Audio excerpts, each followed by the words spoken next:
Hello. So Sengoku Rance is, in my book, a strategy game.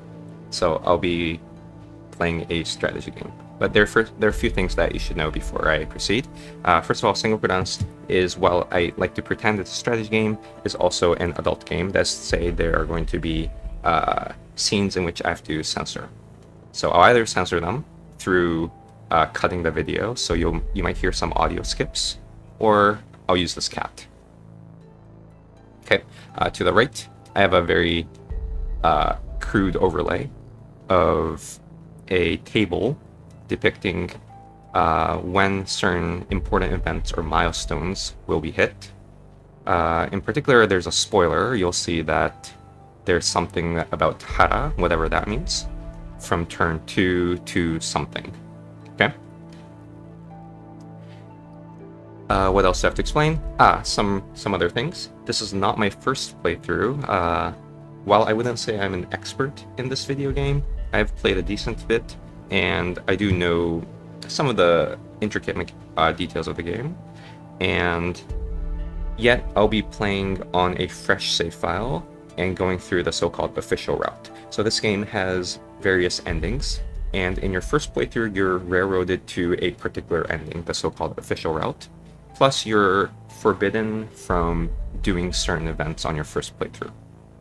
Okay, so the reason I'm doing this is so I can sort of match roughly how a first-time player would play. Well, I can match the exact configuration in which, or restrictions in which a first playthrough person have to play, but I am informed by experience and a lot of insider knowledge on how certain events and flags work, so keep that in mind. I will be playing without any save scums. You'll have to trust me that there are no save scums, I guess. But to be honest, this game is very much designed for save scumming. This seems to be a consensus in the Japanese community, and in particular, I believe even DDR Jake, who has played/streamed this game, has said that this game requires save scums, or something of that nature. I don't want to misquote him, so please don't. So I have no citations. I could be wrong on the exact choice of words. Anyway, I'll begin, and I'll explain the details of the game from a EU4/strategy game perspective as I go through. But I guess some story setting. This is the Oda clan, Oda Nobunaga, and he's sick.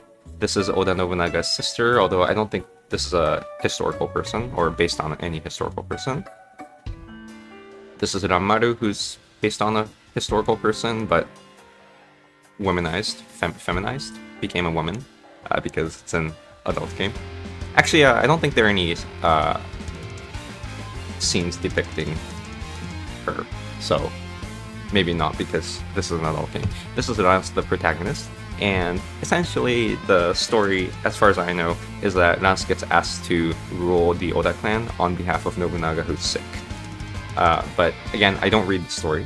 I use the skip feature. Actually, you should know that on your first playthrough, you can't skip. You can only skip dialogue you've seen. I have imported the log of things I've already read through to this save file so that I can skip. So this is actually slightly different from what you'd be able to do on your first playthrough. Now, if you're skipping dialogue, you can either spam click or spam enter, but I don't recommend either of those because whenever an event option pops up, your mouse will automatically move to the first option. So if you're spam clicking, you might accidentally pick the first option. And there are lots of destructive events in this game. In particular, on my first playthrough, there was an event that essentially kills one of your commanders out of a big list. And I happened to be skipping that dialogue, and I killed the first thing. And thankfully, that officer was someone I did not care about, but that was kind of destructive. What you should do instead, if you have a mouse, is you should use your scroll wheel. So this is me just scrolling down my scroll wheel. It skips dialogue, and it will not automatically pick an event option. It'll stop once an event option opens up. So this is a tutorial combat. I'll explain the details of combat as I go, I guess. But intuitively, there are 6 units. six positions, I guess. Two columns. There's a melee column and a backline column, or frontline versus backline. They're going to be melee units who can only attack in the intuitive way. They have to be in the front line and they can only attack frontline units.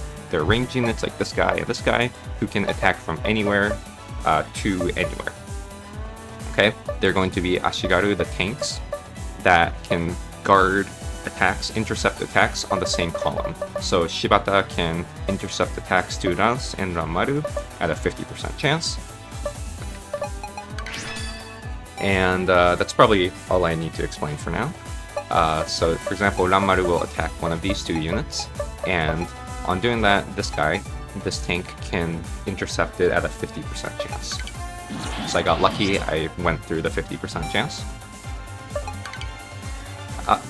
So this intercept happened, and every time a tank intercepts, their guard value drops by 40% flat. So that prevents them from perpetually guarding everything. Now tanks are melee units, so they can attack, or they can guard. And when they guard, their guard value increases. And the reason it goes over 100% is because the value goes down by 40% every time it successfully blocks. But functionally speaking, for the purpose of intercepting an attack or not, as long as the guard is above 100%, then it's the same.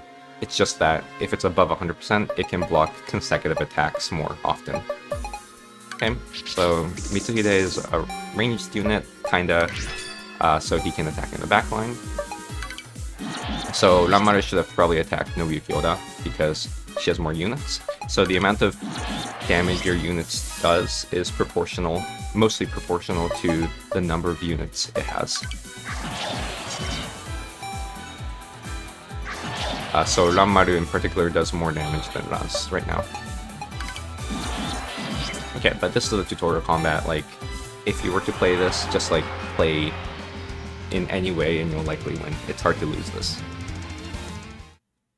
Maybe I should introduce several other characters.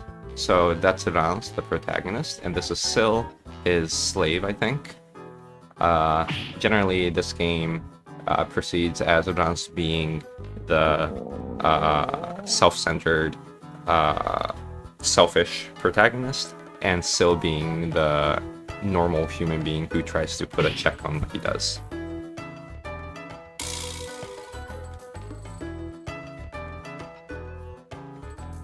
And the premise of the game is, the story rather, is that Rance is asked to rule the Oda clan on behalf of Oda Nobunaga, and Rance is a sexual maniac and therefore wants to conquer Japan for reasons I cannot tell you, but you can probably infer.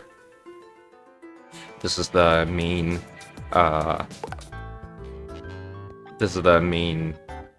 main screen in Rance. And you saw some overlay in the bottom that I'll explain.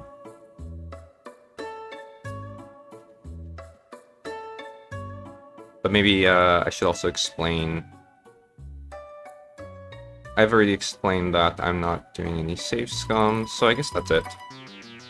So I'll explain some of the overlay after I go through this event.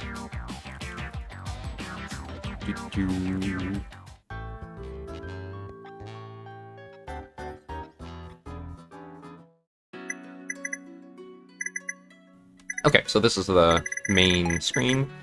So this is a turn-based strategy game. Every country in quotes gets a turn. It turns out that Oda, your country, moves first every turn, and all the other countries, I think, move at random in a random sequence. So there's no fixed order, and that sometimes affects orders in which events can trigger. You have 2 actions per turn, which is very restrictive. Intuitively, an action is... this is a tutorial. First time you click, you get 2 little tutorial dialogues that explains what you need to do. Oh, and this game does very little hand-holding, and there are very little resources, which is unfortunate. So I hope that this can be a resource. This is why I'm sort of being very over-explain-ish. So you have 2 actions per turn, and that's very restrictive. You can increase the amount of actions per turn you get by increasing your satisfaction, this little number here on the bottom. You see on the right in my overlay, I have 50, 160, and 260 satisfactions as important milestone events, and those satisfaction breakpoints correspond to when you get extra actions. So at 50 you get a third, 160 you get a fourth, and so on. In particular, the 2 to 3 is very important, right? You're going from 2 actions per turn to 3 actions per turn. You can intuitively imagine why that's very powerful. And 50 satisfaction isn't that bad of a threshold to reach if you know what you're doing. Unfortunately, on your first playthrough, you won't know what you're doing, and you really have to know off the top of your head how certain events and certain event chains work to maximize your satisfaction gain. But intuitively, you gain satisfaction, or Rance gains satisfaction, when he engages in intercourse with various people, non-consensual, unfortunately. And so when you play, you should at least rush the 50 satisfaction. So you should try to take actions that maximize his intercourse, I guess, since that tends to get the satisfaction. So I'll similarly be rushing, maybe not rushing, but I'll be trying to get to 50 satisfaction fairly quickly. And you can loosely follow what I do, I guess. Okay, so what's an action? Well, you can declare war. I can't do that on turn 1, which is why I'm going to declare war on turn 2 to the Hara clan. So that's the spoilers on the top right. On turn 2, I'll declare war on them. So that declaring war consumes actions, engaging in battles consume actions, event dialogues with important characters consume actions, and certain important province actions consume actions. So turn 1, there are going to be a few things I do. First is the prison house. So this unlocks the prison mechanic, and this is something you should pretty much do no matter what as your first action. The prison does unlock automatically after you conquer a country, but prison is where you capture officers from enemies and can hire them. You have up to 60, I guess they're called commanders. You have up to 60 commanders, and for a lot of actions, your commanders can only move once per turn. So it's very important to have a lot of commanders. In particular, each commander can only appear in a battle once per turn. So with just 6 commanders, you can't really do much. So this is very important. And the other action I will do... So in your first playthrough, I recommend you do Kohim. Actually, I don't know. So I'll explain if... Yeah, so it probably is not realistic for me to explain every possible event options and their pros and cons as I play. So I'll miss certain things that I guess are reasonable to do, I guess. So typically you would do Kohime. This one I will explain just because it's your first action. So typically you do the Dango Princess Kohime. Why? Because that allows you to hire 3 officers from the Owari province. And they tend to be decent fodders. Now, it turns out that you don't need to click on this if you wait until turn 10-ish. There's an event that triggers around turn 10 that will sort of... It won't click this for you, but it'll allow you to hire these 3 units that I talked about. So that's the route I'm going to take. So it saves me an action. But really, doing this and then hiring some of the officers here would be like a reasonable safe start to have. But I'll be skipping this. But in general, I won't be able to explain all these kinds of differences in actions I'll make between something I would typically recommend to a first-time player and something I happen to sort of get away with because I have a rough plan of the game. So I'm going to search for dungeon. Now, what's a dungeon? Oh boy. So I'll probably explain over time. But this game has unit-based combat and individual RPG-like combat. The mechanics aren't that different, but the kind of numbers that the game references are totally different. And what dungeons do is they first of all, increase the levels of your commanders, which is very relevant for personal combat. Lance is, for example, level 40, and in the official playthrough, you're going to need to actually level up your characters because the boss is going to be based on individual combat, not unit combat. Plus, it gives you items, and items are going to be useful for buffing your characters.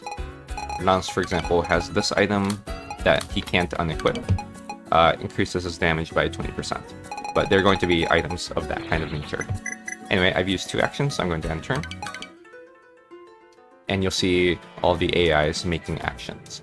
This is a somewhat asymmetric game, especially on the official playthrough, in the sense that AIs do not invade other countries in the same way player would. In fact, AIs invade countries by events.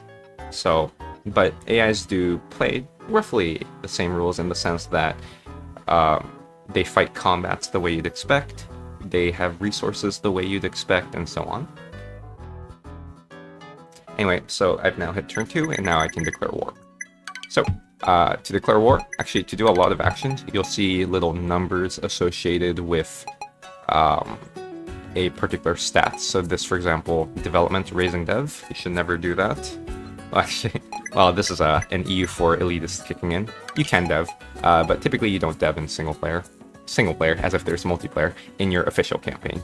There's going to be a second type of campaign where your deving is a bit more reasonable. But yeah, anyway, so there are numbers associated with parameters, negotiation, build, and search, you'll see. I think you saw search when I was doing a dungeon, and that's the number of...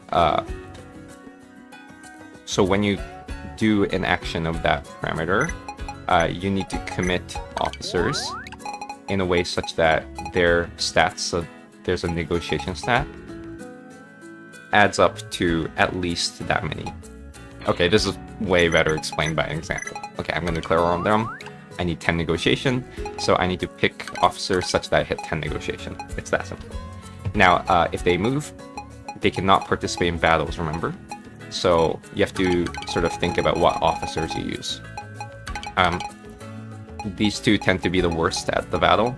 Actually, Akechi is decent, but he has 6 negotiation as opposed to the others. So these two will typically be your negotiation officers in the beginning.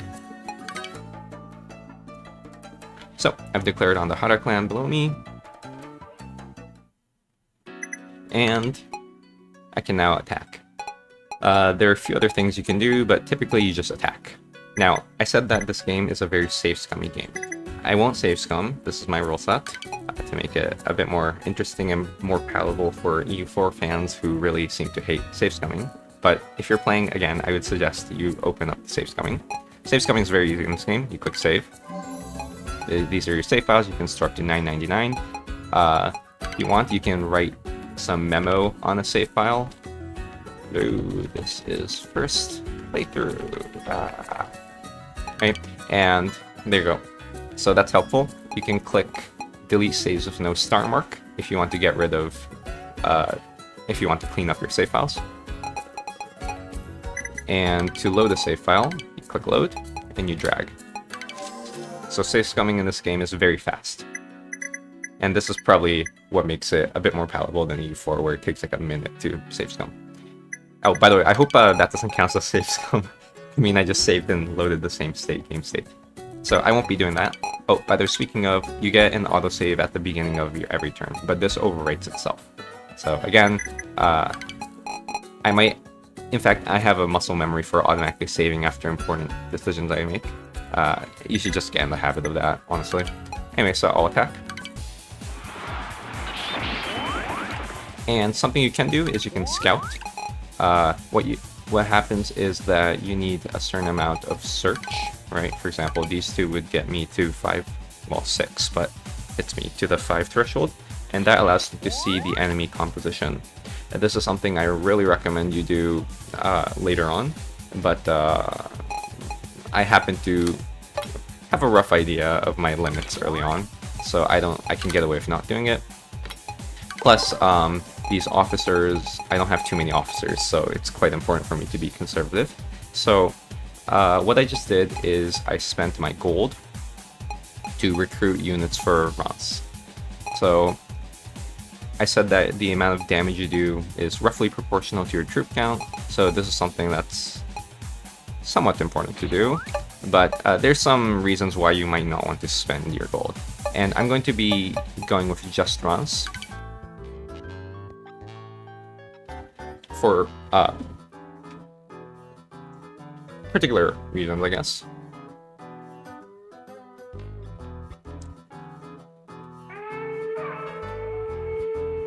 But this is something that's very risky to do.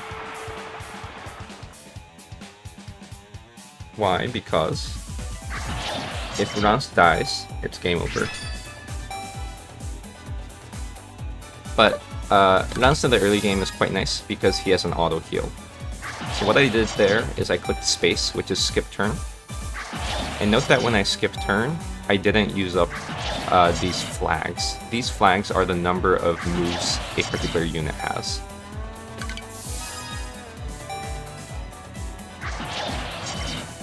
And once they're out of moves, they can't move. And since the Rance is a special unit that has an auto heal every turn, just by waiting, I heal without consuming an action. And so what I was doing is, to be honest, these guys were way stronger than I anticipated. I actually anticipated a much weaker composition. So since they were Ashigarus with guards, I knew I couldn't actually blast through them with 3 actions. That is to say, I knew I couldn't one-shot them with guards up. So Ashigarus with guards take 50% less damage. So what I did was I just skipped turns and baited them to attack me so they don't have guards. Typically, Ashigarus will attack you if you have like no one tanky guarding you, I guess. So the reason I solo put out Rance is because after combat, I'm not sure if this is always, but typically you gain a, I'll call it relation, even in the case of Rance it's called mood. You get a relation with the participating officers by 1, by a random participating officer by 1. And I want to increase Rance's relation slash opinion, I guess. So what I did was I invaded Hara, and you see that I control the first thing. So each province has some amount of holdings. Think of it in terms of CK. The difference is that it's all or nothing. So even though I did get 1, it's not like I get any economic boosts, partial economic boosts, because I conquered 1 out of 4. I have to conquer all 4 to actually gain anything. But now intuitively Hara can attack back and try to reclaim this holding from me. And so that's typically how wars work, right? So I've used 2 actions, so I'm going to end turn. Now I would expect Hara to fight back. And this is where officer management becomes very important. Oh, some event. So this is Aki, the wife of Hara Shoji, who is depicted as a lavish elite. I think she's the sister of this Ashikaga, who is the shogun of Japan. Oh, and by the way, I should go without saying that this is like, so I'm going to skip this cutscene because this is a cutscene I need to skip. So I'll see you after I skip it. Okay, so you can kind of so my skipping was justified by the fact that Rance gained satisfaction. But yeah, so a lot of events will give Rance satisfaction. By the way, what just happened is that this is maybe a mechanic I shouldn't really explain in detail, but at the beginning of your turn, some event triggers. And in particular, a lot of these dialogue options trigger at some point at beginning of your turns. So in particular, what just triggered is this event. So if you remember at turn 1, and also turn 2, but there was a purple question mark with my slave Sil. But because I didn't click it, at the beginning of turn 3, it triggered. So if you're like really optimizing, you try to figure out which events have certain priorities and which events you can sort of, in quote, automatically click, because events that trigger at the beginning of your turn don't cause actions. It's like you gained an action, in quotes. But you don't have to think about that. And in fact, I don't really think about that either. It's just a still one that I happen to know because it's such a... it's in the beginning. Anyway, so Hara actually did not fight back, so I wasn't able to demonstrate why it's important to conserve officers. But essentially, Akechi, Niwa, and Rance were unavailable in case Hara decided to attack back, so I only had these 3 units. Actually, Maeda also. Actually, sorry. Akechi, Maeda, and Rance weren't available, so I only had these units available. Anyway, so I'm going to play the same game. Solo Rance.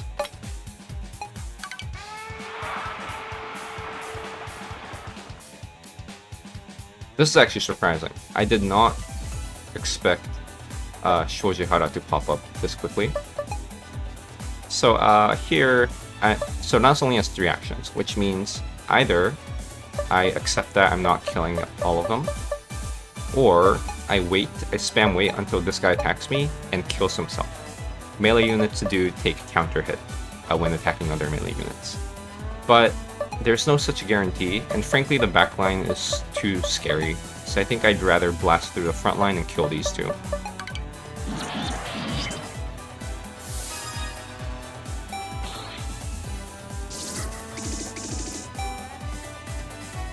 You see that Hara had 4 moves and that has 0. So certain actions consume either all of your actions or like more than 1 action. He used a move called Volley, which consumes all his actions to attack everyone, which is a very dumb maneuver since there's only 1 unit. He should have just done normal attacks. Anyway, so I have an option between killing this guy or doing damage to Shoji Hara. I don't think I can one-shot him. I'm going to damage him because he's going to appear later and I want to accumulate damage. Fortunately, I've been killing officers instead of capturing them. There's a 20% chance to capture officers, and if that roll fails, there's a 20% that they die. So it seems like I've been hitting the kill option on all of my combat results so far. Unfortunate.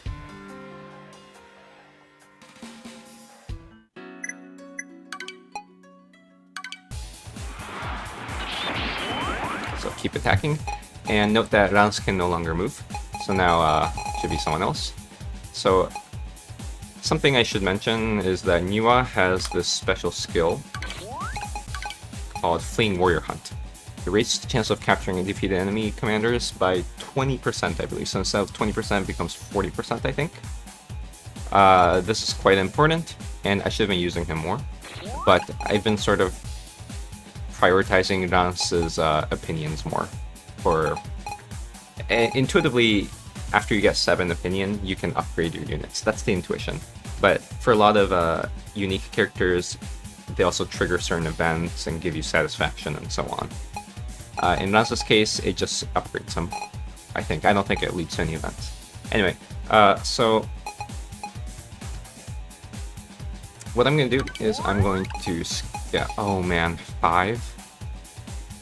So the reason I wanted to scout is because I wanted to decide when Niwa unlocks... Yeah, this is worth it. So I want to see who's out there. Nobody good.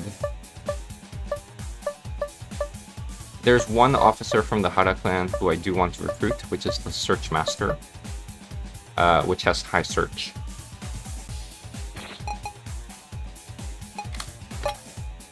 But he hasn't showed up, and I'm not sure. Basically, I'm wondering if Hara will counterattack this turn. If Hara will counterattack this turn, maybe with the Search Officer, then I want to conserve Niwa, so I can use this Fleeing Warrior Hunt for potentially the Search Master or other officers who will show up. But there's no guarantee that he'll attack me back. So I am going to take the executive decision of sending out Niwa on this combat. And I'm either going to pair him with Shibata or Ranmaru. I guess I'll do Shiba. No, I'll do Ranmaru.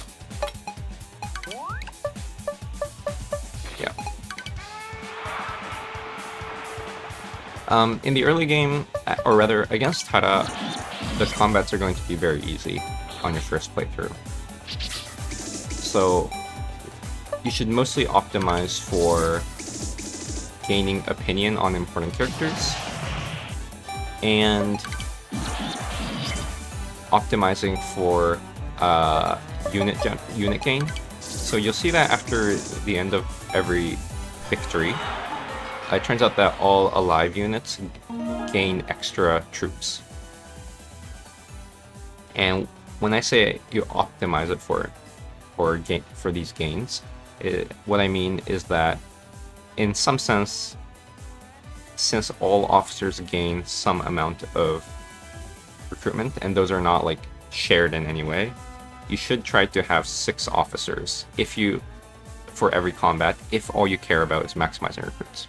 Now you can't really realistically do that because you have to account for multiple combats plus the potential of the enemy counterattacking, so you have to save some officers.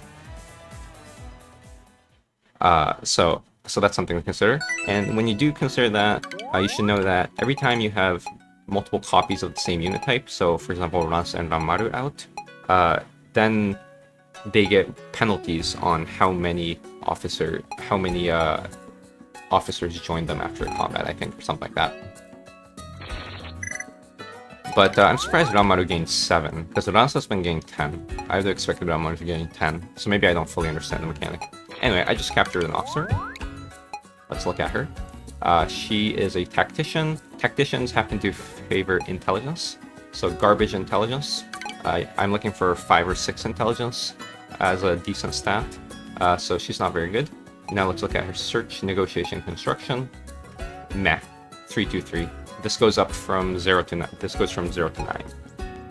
But she only costs 1, so given how impoverished I am, she's not totally terrible, but I can't recruit her. So to recruit officers, you need to persuade them, which costs negotiation. Shibata only has 3 negotiation. That being said, I could accumulate negotiation, so I could use Shibata here, and now I only have to pay 3 negotiation a later turn. But I need Shibata in case Hara counterattacks me, so I can't do that. And by the way, recruiting officers from prisons do not consume actions, but they do consume actions of your officer. Okay, let me end turn, and let's see if Hara counterattacks. Something minor is you can increase the scroll speed by holding control. Oh, apparently holding control also skips dialogue. Very cool. So this is an event. They're demanding reparations for whatever, I don't know. If you accept, you pay gold, and they don't declare war on you. If you reject, they declare war on you. Now, declaring war costs an action, right, plus negotiation. So if you're confident you reject, saves you an action from declaring war.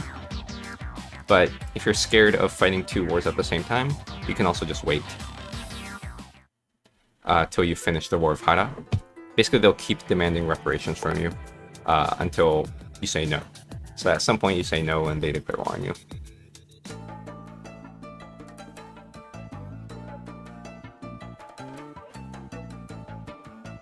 Alright, so let's see what happens. I wonder if Hara will declare war on me. Oh yeah, so they haven't counterattacked, so this is a maybe counterintuitive, but unfortunate that the AI is not aggressive. Why? Because this is a no save scum run, so I'm planning around the worst case scenario. And the worst case scenario, or I'm planning around every scenario, well maybe not every, but a lot of scenarios. And so therefore I've been saving officers at the end of every turn that could have been used to achieve more decisive battles, plus increased troop generation at the end of combat. But, oh well, that's life. So, if this were... like really optimized run, I would leave Hara alive so I can capture more of his officers. So instead I'd be attacking Ashikaga. But with just 6 units, I'm not very confident I can do a multi-front war. So what I'm going to do is I'm going to try to finish Hara off. Now, this final battle against Hara is not so easy. There's a real chance that I lose, especially without any extra officers. So I'm thinking how to proceed here. Another thing to do is I could stall a turn and just accept wasting an action by doing this Dango Princess option and recruiting more officers. This is a safer option for me. I could also potentially embarrass myself by fighting this and losing this. The problem is that this final battle, so all final battles are somewhat scripted in the sense that you have the placement of particular officers is mostly deterministic, and it's quite tough. This battle is quite tough. I believe to win I'll probably need Ransura, Maru, Shibata, and Niwa. And even then, there's some luck element. Ooh.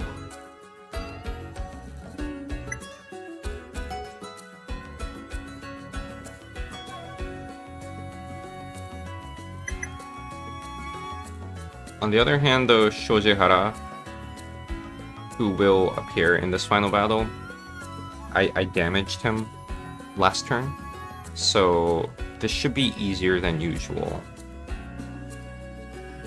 It's just that I feel bad that I haven't captured any useful officers from Hara. It's very important to capture officers early on to snowball.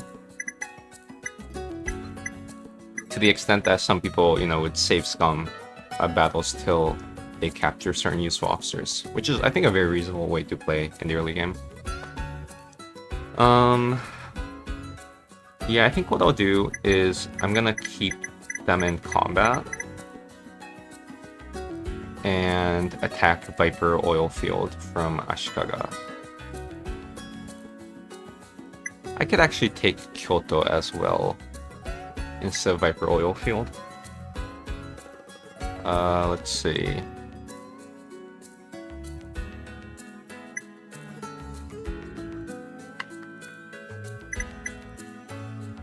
Yeah, I'm gonna do one battle, I think.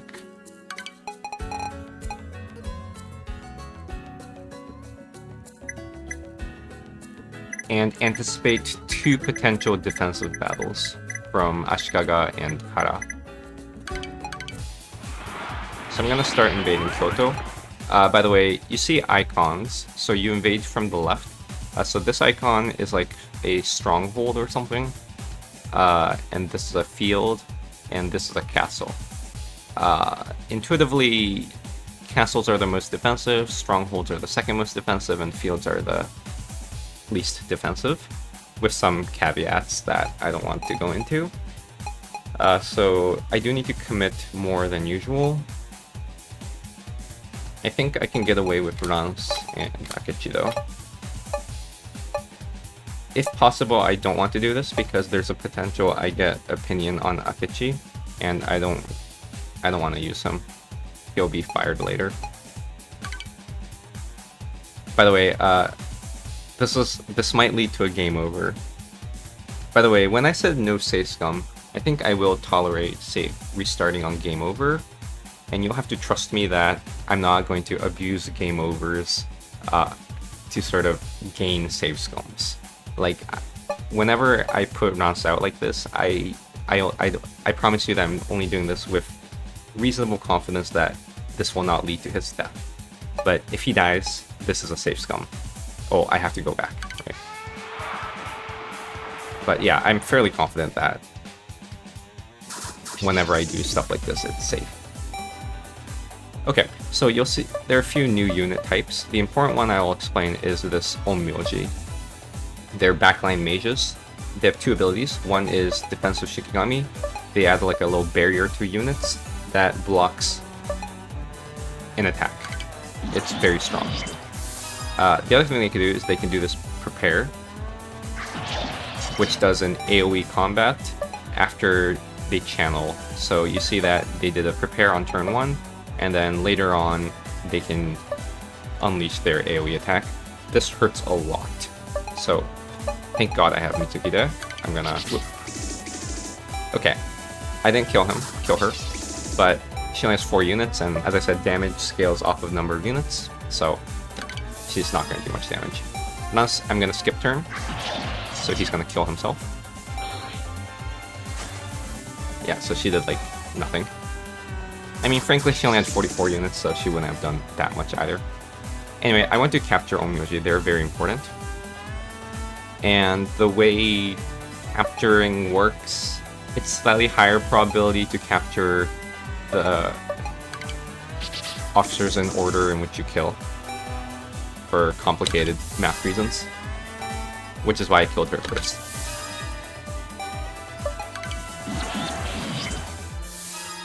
So in hindsight, I probably could have gotten away with just rounds. She died. God damn it. My capture rate has been very unfortunate. So I just got an item. Every 4 battles, 4 battle victories, I think, you gain a random opinion boosting item. They're items 12 to 15. This one gives 2 relationship. This one gives 1, 3, and 4. I believe it's uniformly distributed, so in some sense I was mildly unlucky that I didn't get the 3 or 4. But 2 is decent. And again, if you were savescumming, this is like another factor that you might want to savescum for in the early game. And since I don't feel too confident fighting another battle and dealing with potentially 2 defensive battles, I'm not going to do anything that puts my officers on cooldown. So I could either, as I said, give up and click on this event, which will let me hire some officers from Owari, or I could progress some other events, but I think I'll give up and go through the Kokime option.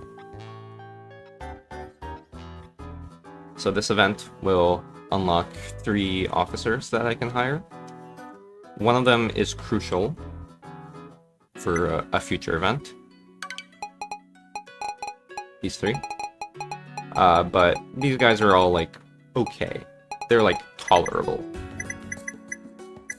If I have captured officers, they wouldn't be useful, but since I haven't captured anyone, I should probably use them. But do note that they cost an action and negotiation. So in some sense, it's more ideal if you get them from prisons, because recruiting from prisons do not cost actions. They only cost negotiation. Anyway, let me end my turn. Let's see if Ashikaga attacks me.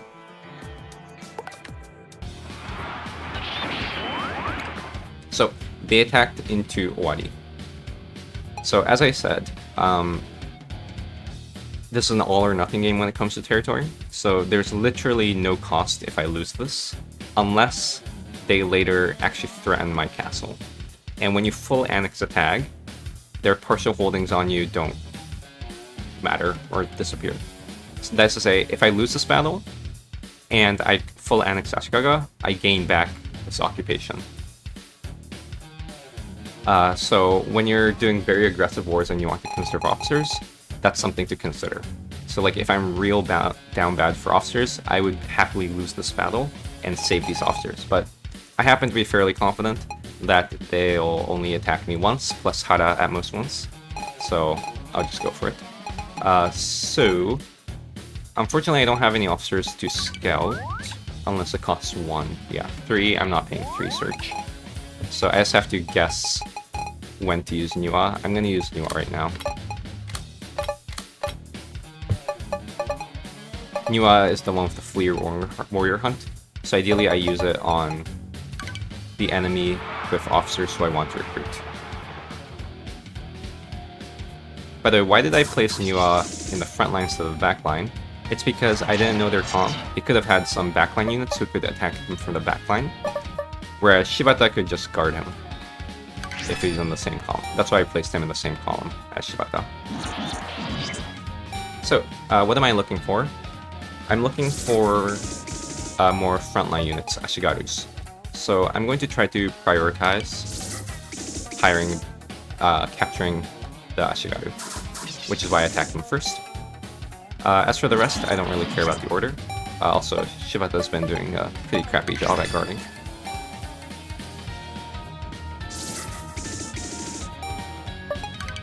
And after this one, I don't care about the order.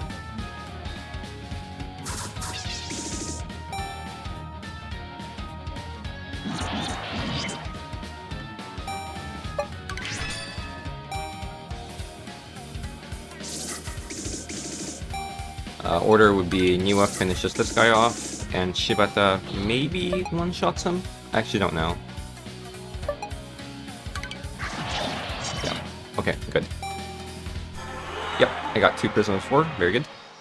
So you can at most get 2 prisoners of war, with an exception if you have a particular officer with a particular action. So gaining 2 is the most you can get.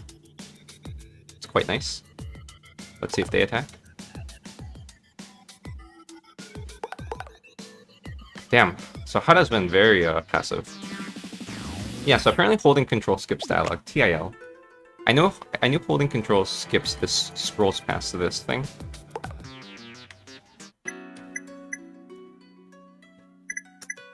So it's very unfortunate that I've yet to capture anyone from Hada. They've yet to counterattack. Anyway, so I've captured an Ashigaru with 4 defense. It's okay, but not great. So for reference, Shibata has 7 defense.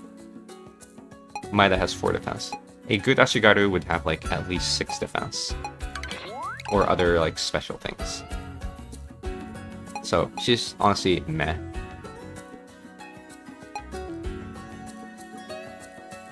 This samurai has 5 search. So I'll probably recruit her. The thing is, she only has 5 search. If she has high search and high negotiation, she'd be amazing. This one at least has 2 negotiation. Early on, negotiation is more important than search. Later on, search becomes more important, is how you should think about it. At least for your standard playthrough. On the other hand, I could actually potentially use her for combat, because she's an Ashigaru. A samurai, I'm not going to use. Especially with 47 units. It just takes too long to scale her up to be useful. So it's just a matter of better search, 0 combat, or partial combat, and slightly better negotiation. I mean, it's 2 negotiation, so this is not like a very small comparison. I think I will grab... then again, no, what I should do, since I committed, is I am going to grab another Ashigaru, this guy, with Akechi Mitsuhide, who has 6 negotiation. And I can't really spare more negotiation for my prisoners, so let's defer the decision of who to hire until next turn. And this turn, I'm going to continue to attack Kyoto.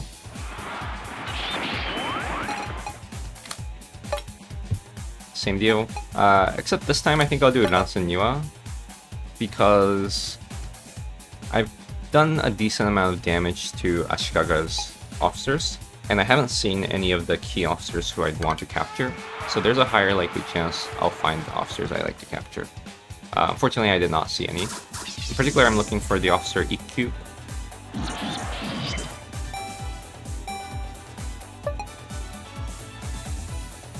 I don't know either of these officers, and I believe this guy you can't even capture for some complicated reason that I don't understand.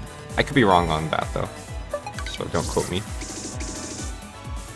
The reason I was thinking about that was I was thinking about who to kill first. Anyway, same deal. Rance is just gonna skip turn so he can heal. Oh, this is not good. He's just gonna kill himself next turn. And so I can't full heal Rance. I'd rather just attack him so he doesn't do like peanut damage. Okay, killed one. 0 higher with Niwa. Not good. But opinion on Rance is good.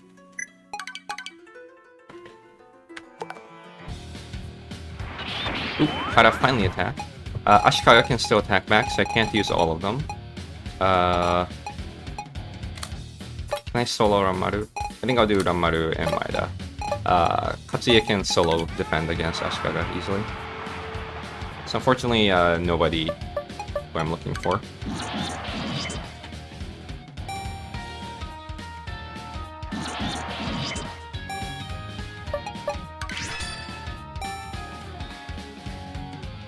By the way, why did I guard here instead of attacking him? It's because when you want to heal officers, you have to pay money. And Ashigarus only cost 1 per soldier, and these guys cost 4 per soldier.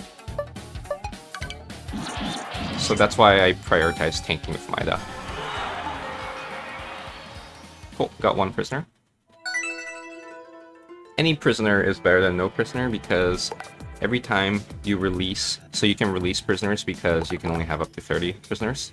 And I believe the probability of capturing officers goes down when your prison starts becoming full-ish, like 20 plus or something like that. But every 5 officers you release, and this has to be done all at once, so it doesn't carry over. So you have to do it all at once. Every 5 you release, you gain an item that increases your level. So any capture is better than no capture, even if they're garbage. So right now I'm replenishing Shibata's units, and note how it costs 1. And this costs gold.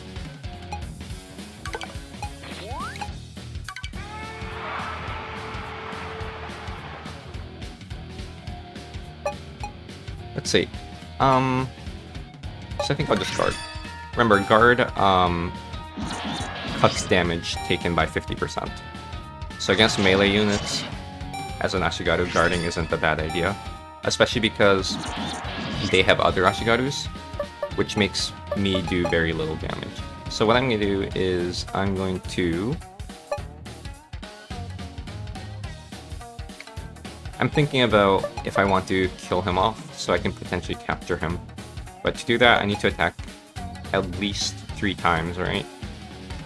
First attack will get to 110 guard, next attack to 70, and then I have to go through a 30% chance. So I think I'd rather guard and hope that he attacks me. Nope, they're going full guard. So I'm gonna just do nothing, lower my guard. Maybe that'll bait them to attack me. Well, it baited him, but too late for this guy. So there's very little point in me attacking. It does lower their units for future battles, but it also lowers my units for future battles. And I do not want to trade resources with 1 AI. Typically in strategy games, you don't want to trade resources with 1 particular AI, right?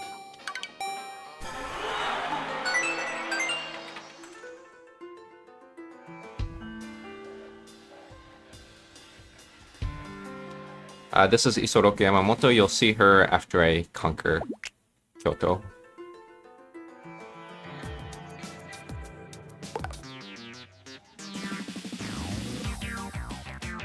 Oh. So, this...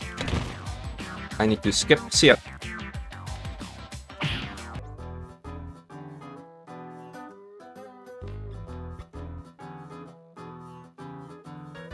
Oops, sorry. I was muted.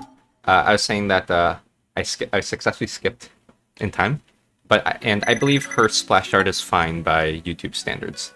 That's Suzume, a ninja. You'll see her later. The story is that she's an assassin, hired to kill Rance. But she'll later join us. In fact, she'll join us next turn, I think. Anyway, so I think I'll do... Ooh, God. I'm debating if I want to spend another action to hire someone or not. I think I will. So I'm gonna hire... Yeah, I'll use everyone. I'll hire Takegawa. This guy's a ninja. The only thing you need to know about ninjas for now is that they're backline. And note how I have mostly frontline units right now, so having backline units isn't bad. Just has high search. So So later on, he's not very good for combat, but so later on he can be used as a search bot.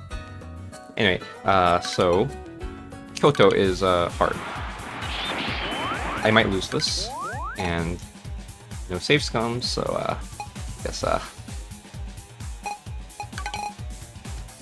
oops, I'm not using Rance to search. Yeah, unfortunately, early on you really can't afford to search, and this really hurts my rule set. And I unfortunately do not know off the top of my head the composition, but this is something you actually know. It's a deterministic thing. The final battle is always deterministic. Maybe not always, but mostly deterministic.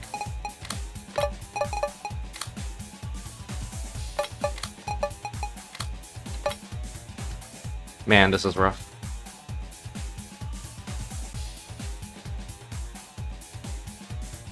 It's hard thinking about like the minimum number of troops needed to win this. Basically, I'm debating between putting Katsuya up front or not. He's a better Ashigaru, but that leaves two Ashigarus to solo defend two potential defensive battles.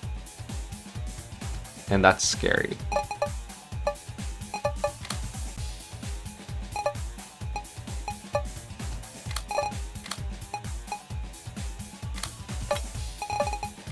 Maybe something like that. This is very greedy. Maybe I should wait until next turn, since I would have had a ninja and tactician available. So this honestly might end up in a loss.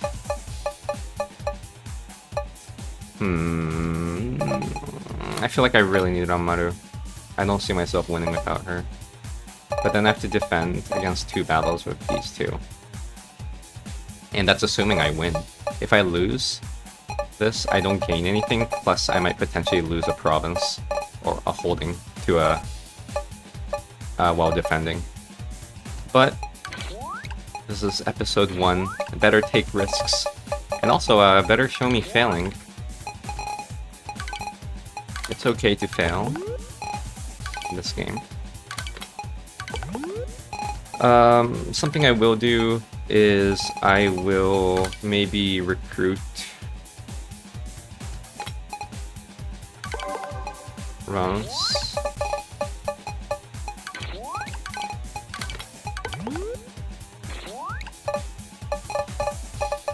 Oops, I need to heal him. Hopefully Maeda can tank.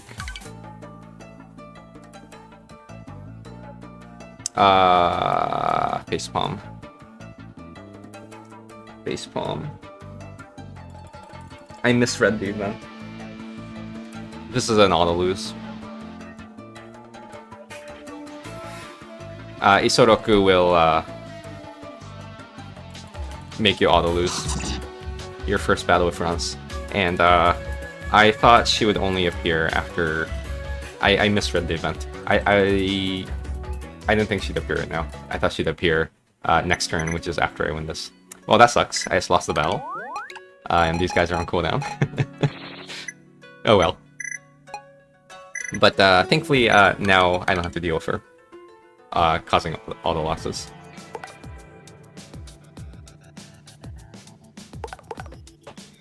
And thankfully, Hara didn't attack. This is the only time I'm thankful of Hara not attacking.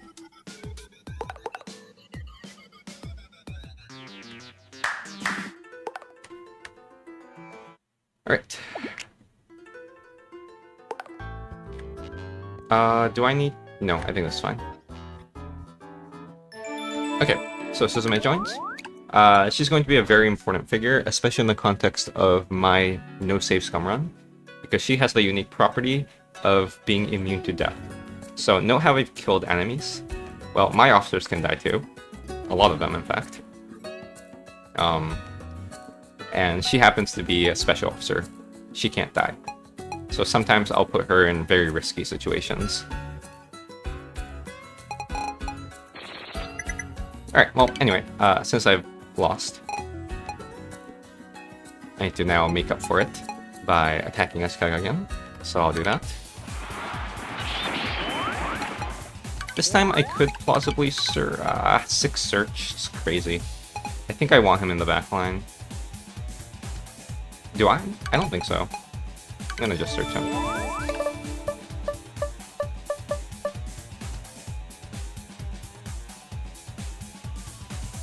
Okay. This is not a bad comp. So Yoshisada Nitta, he's a fairly strong samurai. Isoroku is an okay backline. There's nobody who I want to capture, but I do need a strong backline, and Yua is my strongest backline. I'm wondering if I can get away with these three. I should go all out.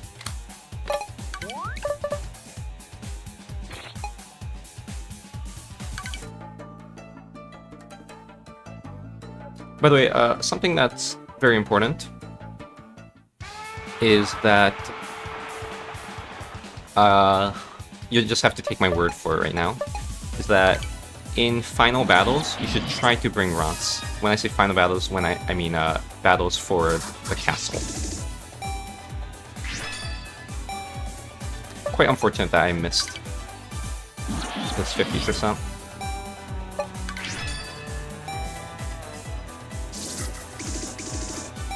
Okay, maybe I should also talk about buffs. So, these are tacticians. Tacticians give buffs to your allies, depending on their int. And it boosts a particular stat by 5%. By 5% times their int.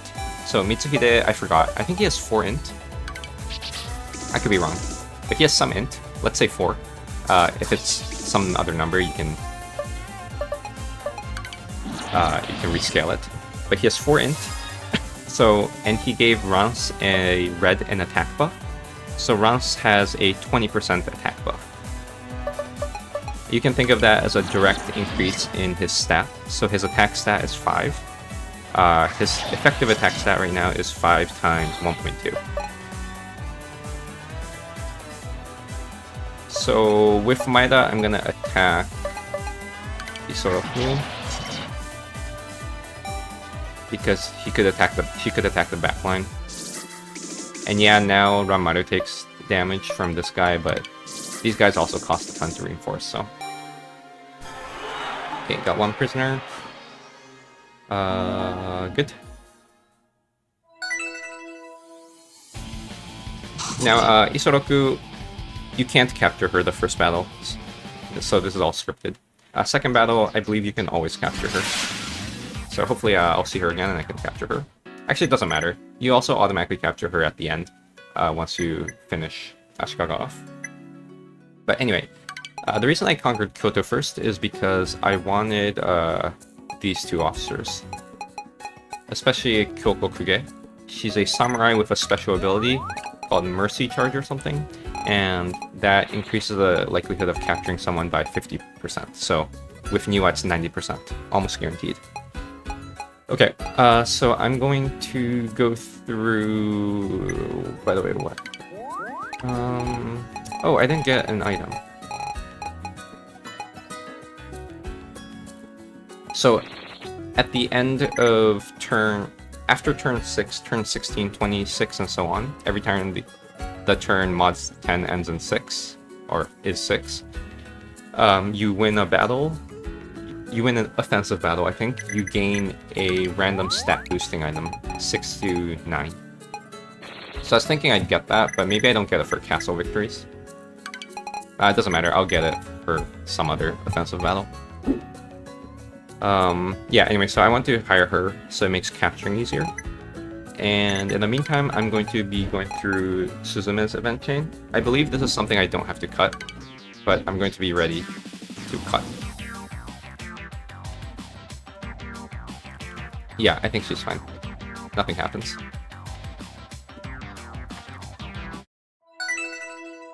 But something will happen at the next time I talk to her, which might happen at the beginning of the turn automatically, so I have to be ready to put this cat on. Anyway, let's see what Hara will do. Will he attack? We're good.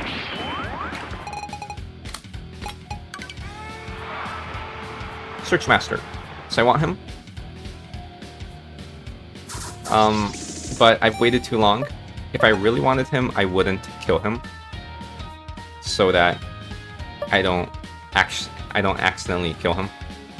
I'll just go for the 20%. If he dies, he dies. If I don't capture him, whatever. I've waited too long.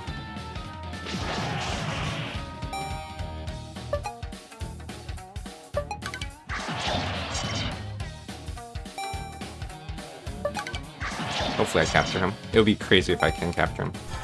Bummer. Oh well. It's a 20% chance.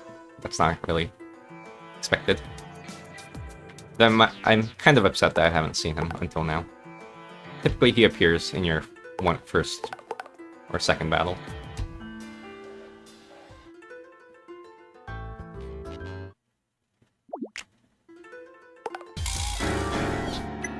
Alright, so since I have 10 satisfaction, I'm going to be using my satisfaction bonus. My first satisfaction bonus is going to be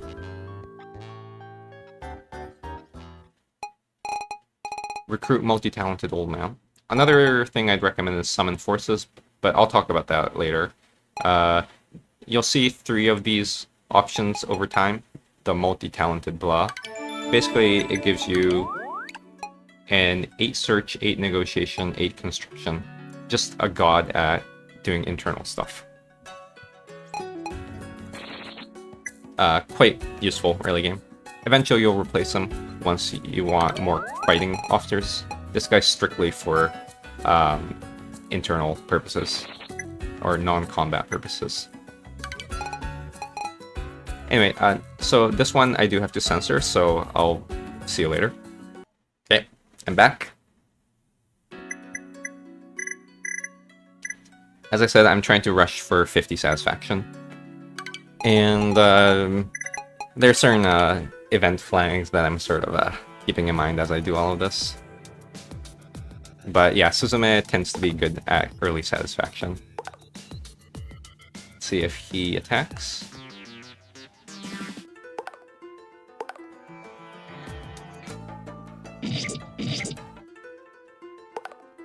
Ooh, Hada's attacking, very good. I don't even need to scout because I saw that Ashikaga already made his turn, so there are no more counterattacks that I need to worry about. So I'll just go all out. And the reason I'm going all out is because I want to maximize my final troop gain at the end of the combat. I'm debating between putting Ranmaru out. So reason for putting her out is this is like a free extra troop generation at the end. The downside is she needs to heal, and when officers don't move, they do heal extra. So I don't think I'll move her or these 3 because I want them to heal. I'll probably plop this guy out. Maybe. I don't think I'll use him for combat. So I won't actually. This guy will use him for combat, so I'll plop him out.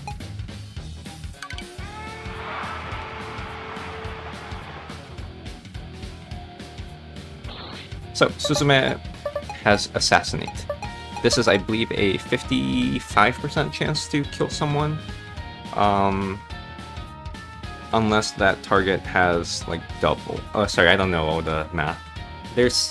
I read somewhere the exact detail, but you can think of it as roughly 50%. With some changes based on whether they have more troops than you or not. But just think of it as 50%. 50-50.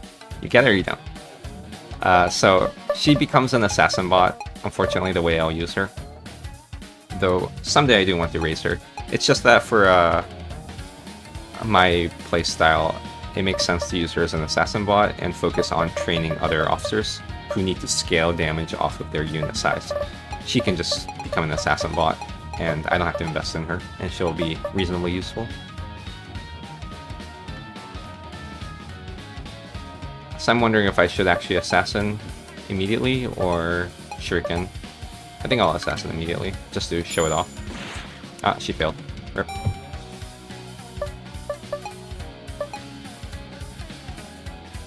Got to kill the middle one. I mean, like, this doesn't matter. I'll win.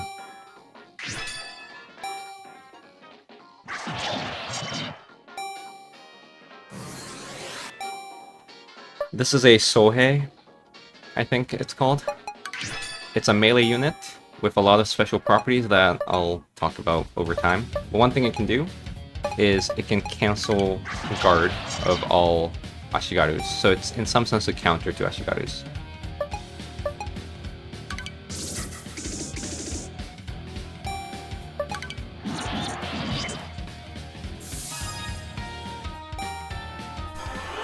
Ooh, got him as a prisoner of war. See?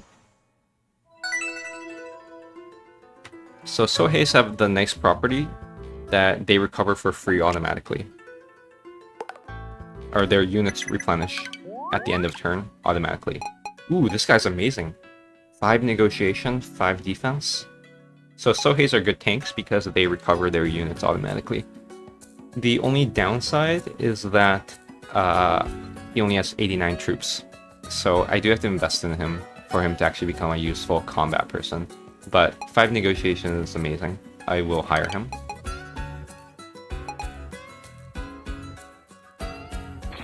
Alternatively, I can hire the samurai first. It's just very high cost though.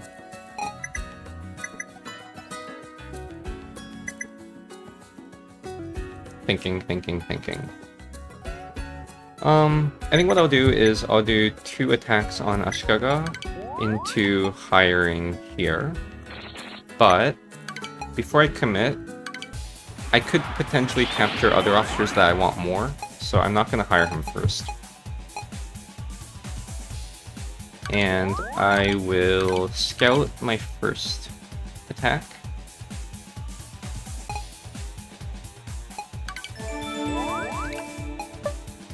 Reason being, I want to be informed of when to bring out Niwa Nagahide.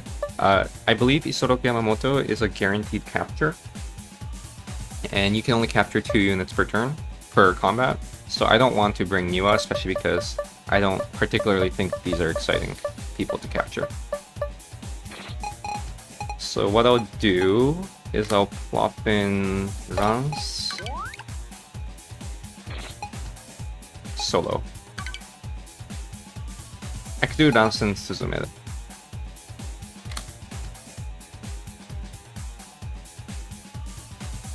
No, I'll do Rance solo.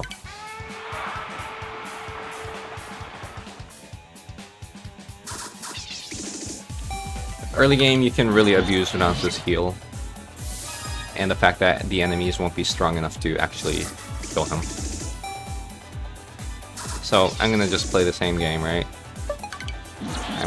I'm gonna just spam end turn until I full heal, and she's out of movements. Then I think I can one-shot her.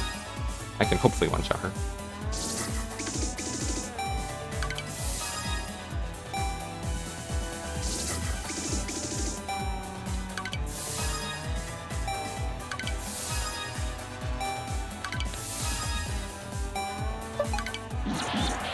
Good. And now... Oh, so she's not a guaranteed capture? I lied? Okay. Well, doesn't matter. I will capture her. She happens to be someone I'll capture automatically when I conquer Ashikaga. Also, the random item I got, the stat boosting item, was an intelligence textbook. That happens to be the worst of all the other options.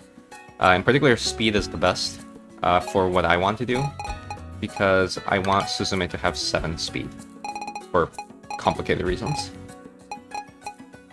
But since I didn't get that, I think I'm gonna go ahead and proceed with Suzume's event chain. Oh, but I only have +2/+2. Not good. So I need Suzume to have 7 opinion, because she starts an event chain that gives me a lot of satisfaction. But I can't get her to 7. Alright. In that case, I'll wait. And I'll try to get opinion on her by putting her in combat.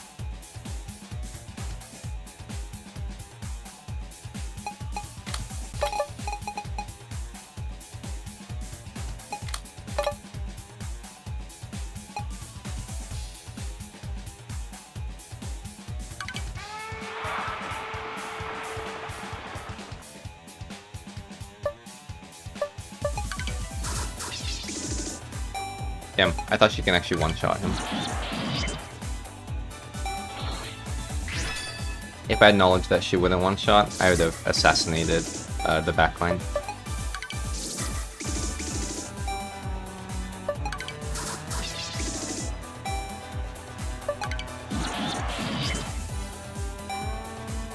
So it'll be nice if she gets the opinion boost from the combat.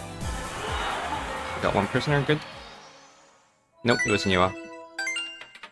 Ooh, the relation boost item I got was the best one, +4. So I guess so far, decent. Well, this one sucks. This one's absolutely the worst. The rest are decent. Attack, defense, and speed. I can't progress her event, though, because I can't give her items. Oh, plus I don't have any actions anyway. So, let's end turn. Next turn, I'll try to finish Ashikaga off. Unfortunately, I haven't seen EQ, but I'll have to make it without him. Wonder if I'll see him. And by the way, I made a minor mistake, which is I let this guy do nothing this turn.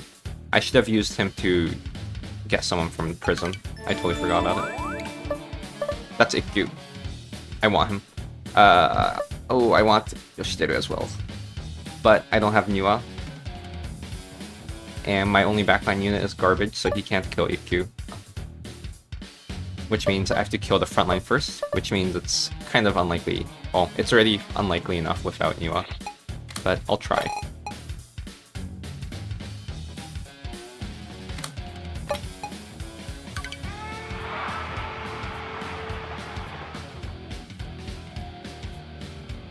So I'm gonna think about how to do this. I think I'll do one guard. I think Yoshiteru will kill himself. Oh no, he didn't. I thought he would actually die from this.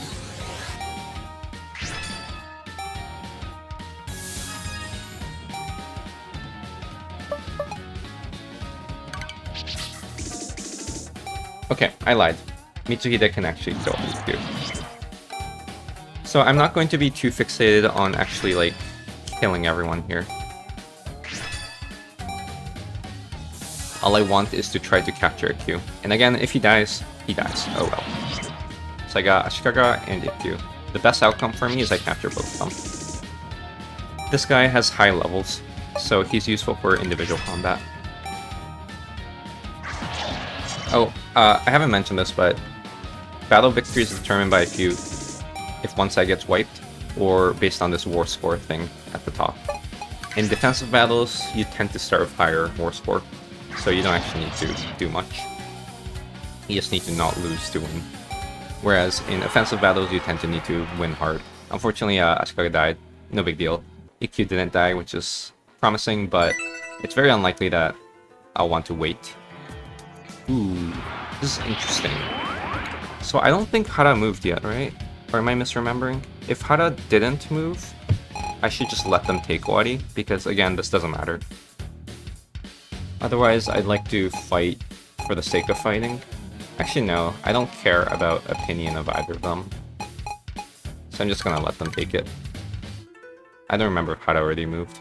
I'd need them in case Hara attacks me. Okay, seems like Hara already moved. So maybe the correct play was actually to fight back.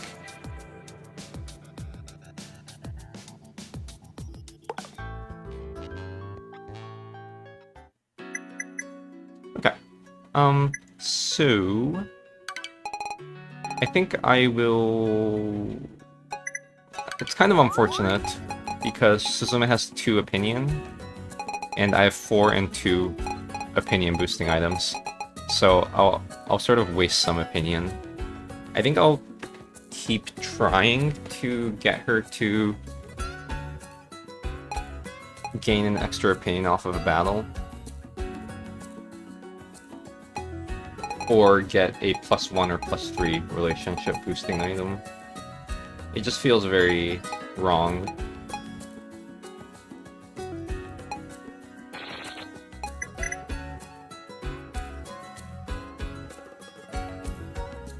So the question is, who do I finish?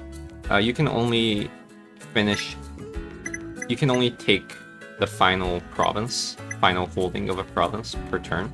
So the moment I beat Hara, I'm locked from doing any offensive battles. So I can only do one. And while I can keep holding out to try to capture more, I've spent enough time getting nothing. Well, maybe not nothing, but... By the way, I need to remember to hire him at the end of this turn. So I'm just gonna finish one off. And I think I'll finish Hara off instead of Ashikaga. Let me think. So if I finish Ashikaga off, I get to interact with the Miko Union, which is something I do want to do. If I finish Hara off, it's not like I unlock anything new. But if I don't finish Ashikaga off, I might be able to find more officers from them. So it's Searchmaster versus Ikkyu. Who do I want more? I want Ikkyu more. Yeah, but the likelihood of Ashikaga bringing Ikkyu is very low next turn because I did annihilate him. And I'm not willing to wait multiple turns. So since I get to interact with a Miko Union, I'm just gonna attack Ashikaga.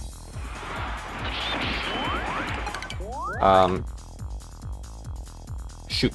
7. If I'm well prepared, I just know what their comp looks like, because again, final battle is deterministic. I guess I can afford to use these two. I want to save the Ito for his negotiation later.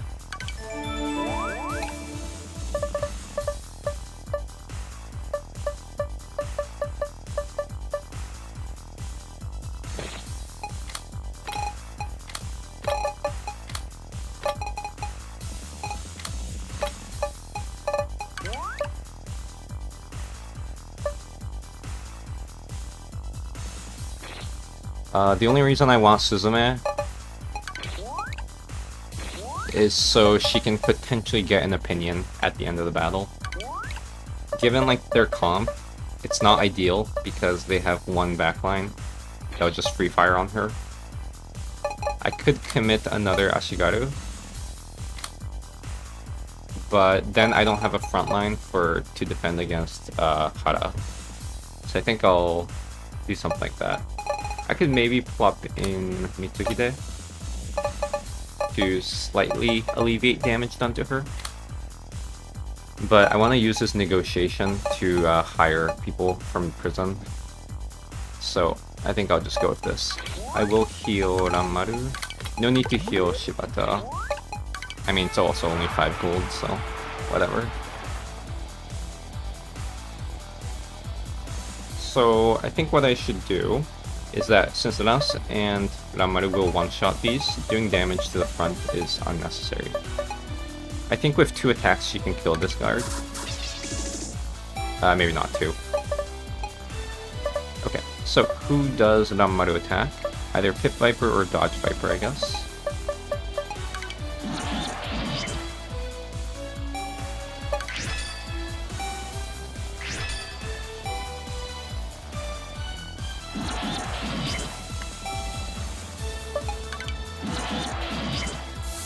Oh wow.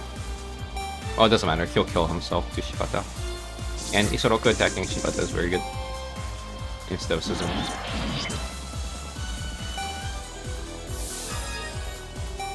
Okay, I need 2 attacks to kill him, I think, so I'm just gonna assassinate and hope for the best. Cool. And the main reason I brought her out, as I said, is to hopefully get a relationship from her.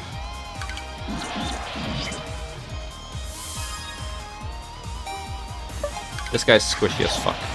Look. He has 0 defense, and he's playing, and his unit type is one of the squishiest in the game.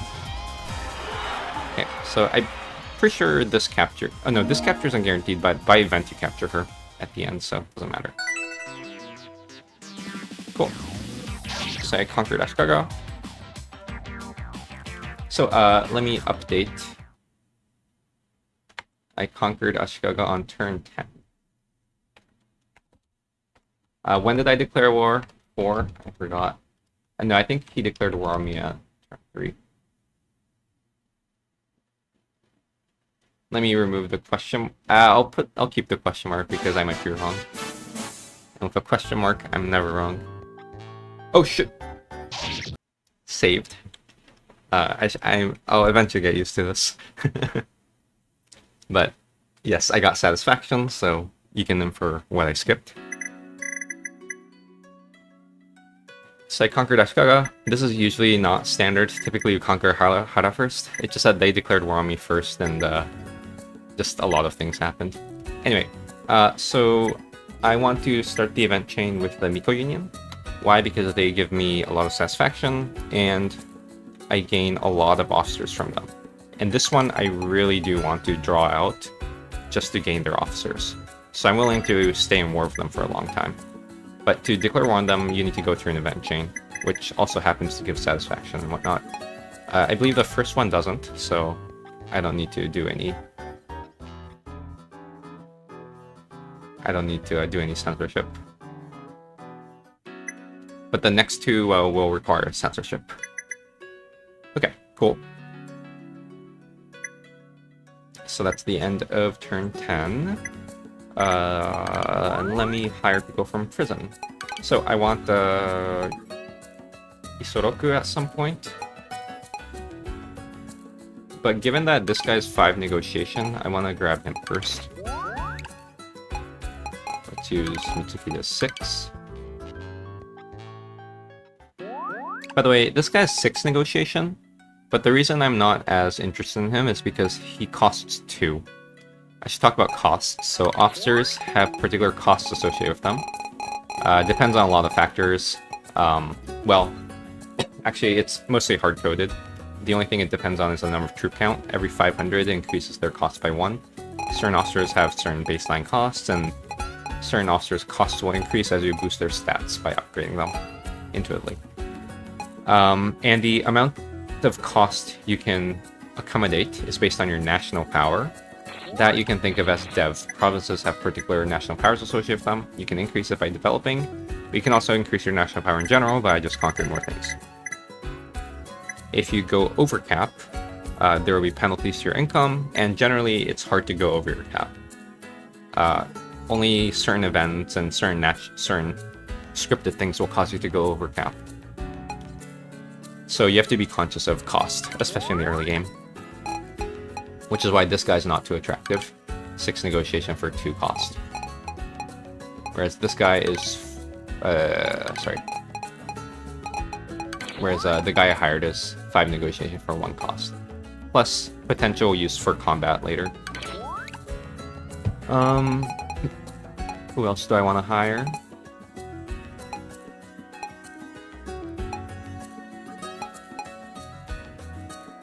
So this guy's fleeing warrior hunt, but he has 4 costs, which is why I don't hire him. Plus he's weak as fuck. I do want to hire Isoroku because she gives 5 satisfaction later through an event chain. She's honestly not that good unless you upgrade her, but I will upgrade her to make her somewhat good. She'll become an assassin bot, essentially. And I can't actually get her. I mean, I could if I commit everything, but Hara might attack me. So I'm just gonna get partial progress. And this saves the progress, so now I only need 5 to recruit her later. Let's see if Hara counterattacks.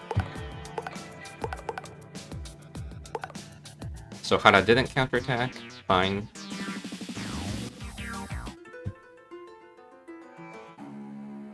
This is the Takeda clan. You don't interact with the Takeda clan early on. They're very strong. Ooh, I was ready to censor this, but this is a very PG event. Looking at flowers. Very good. So turn 11, so bad things are gonna happen soon. Anyway, so for this turn, I'm gonna do 2 actions on the Miko Union, I believe. I also feel kind of stuck with Suzume, which is unfortunate.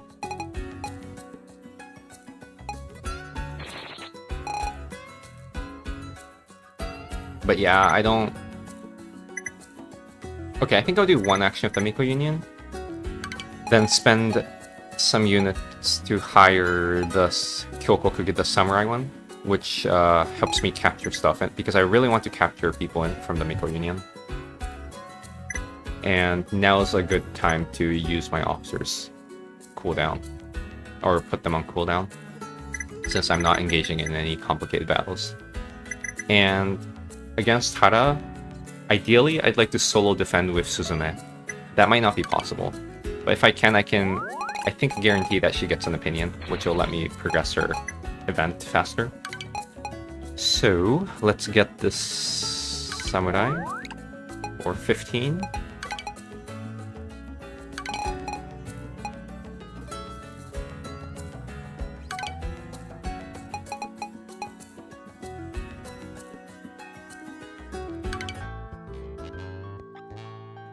Frankly, she's kind of hard to work with because she has a very high cost.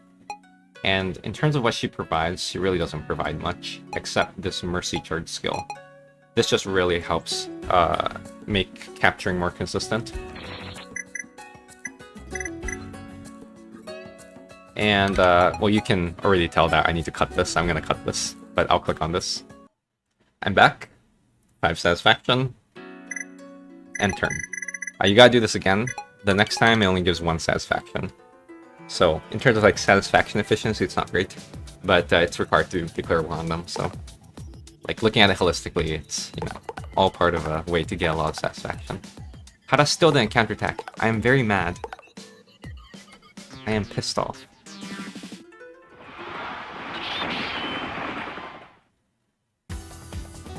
This is the Uesugi clan. These 2 officers, Ainawa and Uesugi Kenshin, are going to be relevant officers for us later, but I don't interact with them for a bit. They're actually not that strong. Well, they are strong, but there's a scripted way to beat them, which makes them fairly easy to conquer. The problem is going east is risky, and this is something I'll probably talk about when I talk about... Oh, here it comes. So this event is the beginning of part 2 of this game. Well, it's triggering the beginning of part 2, transition to part 2. Basically, Oda Nobunaga accidentally breaks a gourd, and something happens to him. He faints, but importantly, a gourd breaks. And I guess I'll talk about the gourd part next episode. But yeah, so that begins the breaking of the first gourd. So that's turn 12.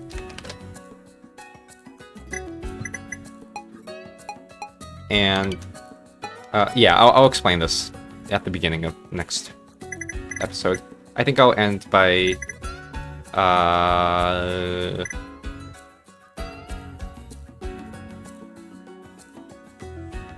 So, you might be wondering why I'm not finishing Hara. Part of it is so maybe I can capture more officers. The other is because if you're at peace, most nations around you have events to declare war on you.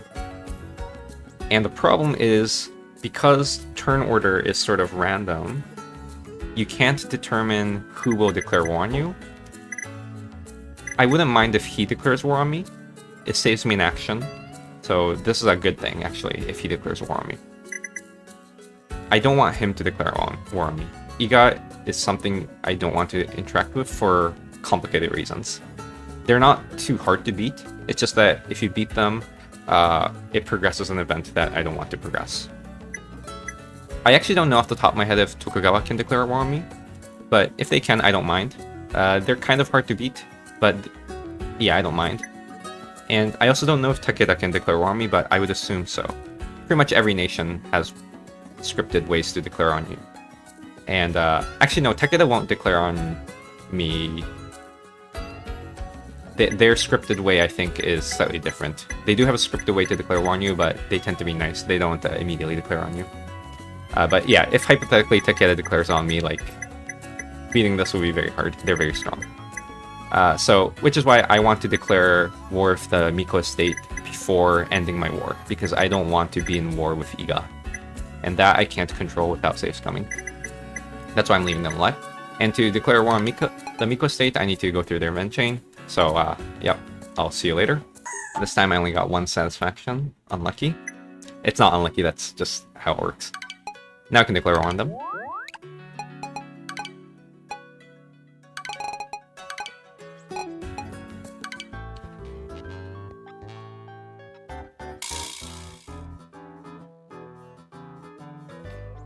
Miko Union is good for satisfaction.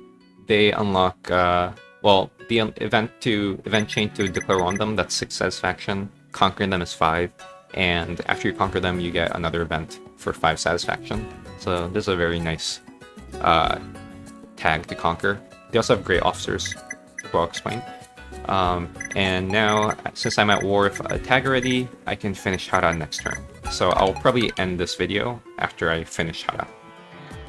And next video, I'll talk about the gourd mechanic. It'll be nice if the Miko Union fights me, but I don't think it's happening.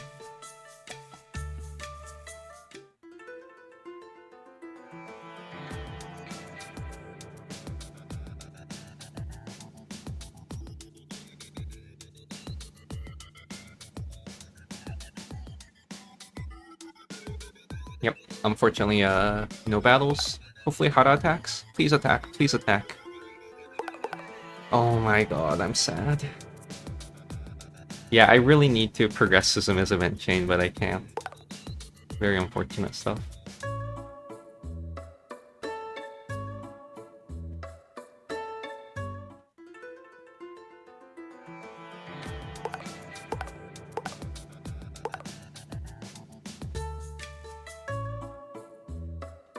This is the Hojo clan. More on them later. Oh, I won't interrupt them for a long time. Basically, I'm gonna... After the Miko Union, Tokugawa, and Imagawa, I'm gonna go west. Do I need to pause this? No, I don't need to. This is a wholesome event. Okay, so what I'm gonna do is I am going to attack the Miko Union and then attack Hara. If I attack Hara first, I won't be able to attack more. I'll be prevented from making further attacks. So that's why I do the Miko Union first. And the reason I attack Miko Union is because the AI tends to be more aggressive about taking back their holdings over attacking into your holdings. And I want to engage many battles with them to try to get their units out. So I can try to capture rather some of the key targets. But I gotta use my officers very carefully. I should have added Yamamoto. I'm not sure if I can afford to do that. I think I can use him. I can even use him. So yeah, I can afford to do that. So, first battle with the Miko Union. The Miko Union is fairly easy to beat, except for the last battle. This last battle is crazy hard. So, yeah. I need 5 scout. I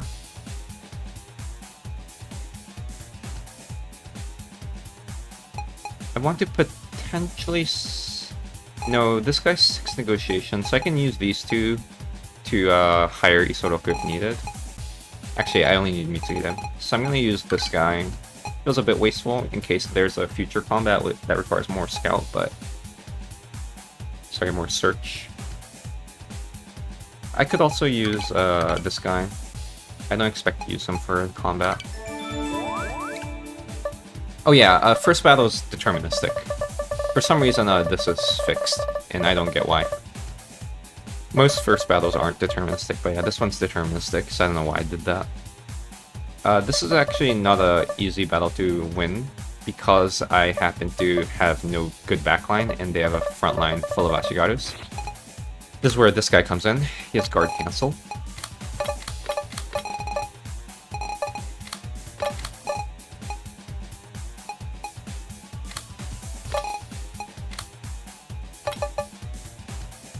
I'll do something like that.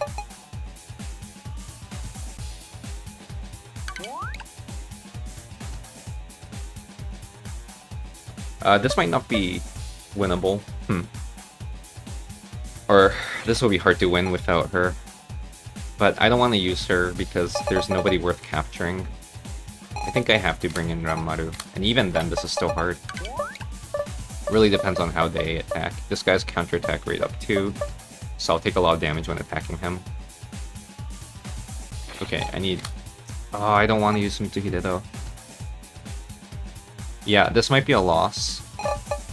But hey, maybe we just end on a loss. It's not that bad. I think I have to have Shibata. I don't think Maeda can actually tank if these guys decide to attack. Whereas I'm very confident Maeda would be able to tank against Hara. I'm not confident Maeda will be able to tank against the next set of enemies, though. If the Miko Union decides to counterattack. But if I don't win this, the Miko Union probably won't attack into me anyway, so... Let's see. So their buffs are... decent. Speed buff, and int buff. Ooh, scary. So, what to do with Suzume? I think Suzume will attack the Miko, this guy. These guys are the squishiest, plus the AIs tend to favor healing once they're low, instead of attacking. I'd rather him not attack him, if that makes sense. As for who does she attack, well, she'll try to attack this guy, because remember, Ashigards with guards take 50% less damage. But, of course, I couldn't slip through. That's not surprising. Hopefully they attack. Ooh, very nice. Okay, so Rance will try to attack him. Very good. I'm getting good progress. Ooh, everyone's attacking. Okay, so this is a win. Which means this guy would just heal. I was going to use guard cancel, which removes all guard. But he'll just heal. The ability heal is also why this unit type is a very good tank. And it's good that they're attacking the front line. That's typically not a good thing, but since this guy's so squishy, and I don't want him to die.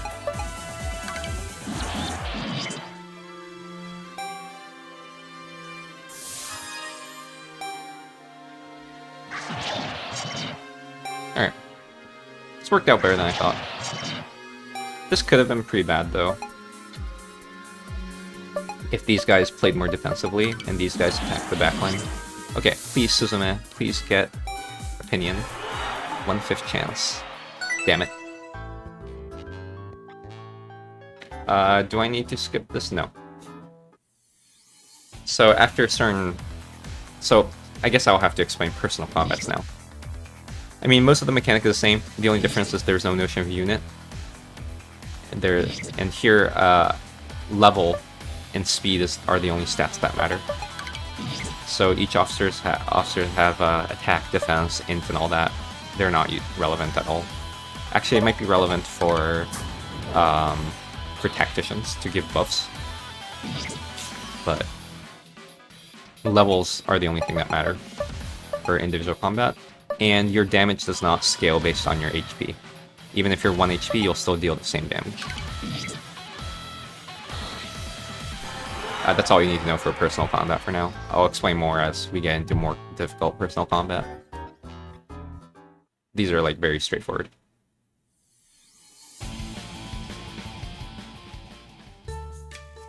By the way, I fucked up. I used Rance to attack the Miko Union, which means I can't use Rance to finish the final holding. I did mention that it's important to use Rance for the final holding. Why is that? It's because of the point system. So I guess I didn't mention this, but in the title I'll try to gain more than 0 points. So on your first playthrough, you're essentially expected to end with 0 points. You start with 60 score, and every turn you spend reduces the score by 1, and doing certain things will get you scores and so on, right? One of them is the 4th bullet point, which I won't read, but you can read. Okay, and aside from a lot of event scenes that do add to this metric, this number, 31. This number goes up by doing a lot of things that just won't show on screen, and one of them is when you conquer provinces. And when Rance is a part of the unit conquering the provinces, this goes up by quite a bit, which is why to get this 300 achievement for points, it tends to help to put Rance at the final battle. Okay, which means I should wait and put Rance at the final battle. Okay, so yeah. So seems like I won't end this video this turn. I'll end it after this turn. Unfortunately, Suzume has yet to gain the opinion, so I don't know what to use my final action on. I'll use it to grab Fuka. She's going to be fairly important.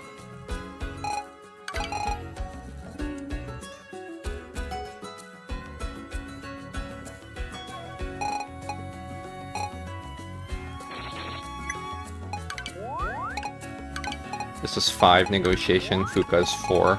I'm thinking about who to use. This guy definitely gets used, because he's not useful for combat. I guess it's going to be these two. In that case, order doesn't matter.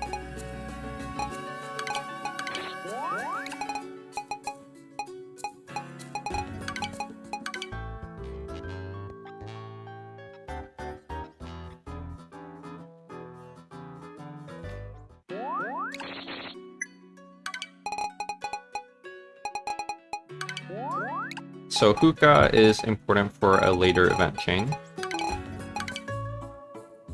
But in the early game, she's important because she gives 5 satisfaction at the cost of 3 clicks. 3 clicks if you include the initial click to hire her.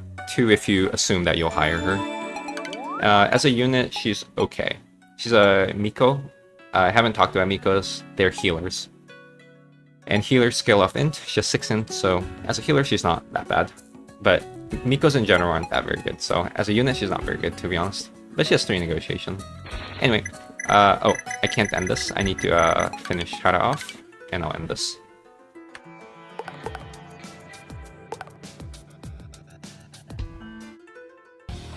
Okay, so the Miko Union attacked into me.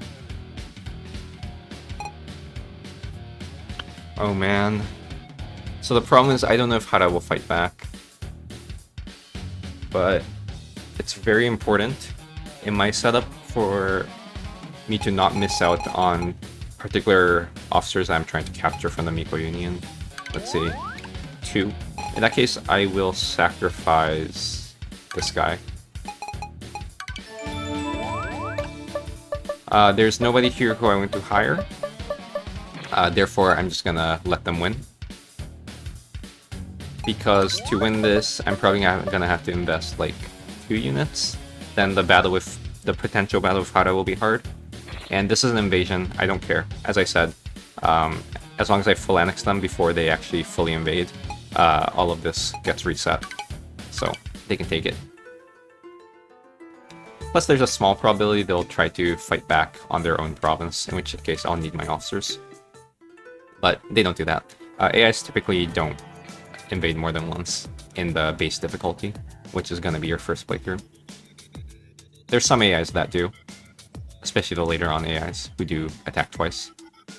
And there's some script events where they attack multiple times, but... Man, I do all this and they don't attack back. Crazy.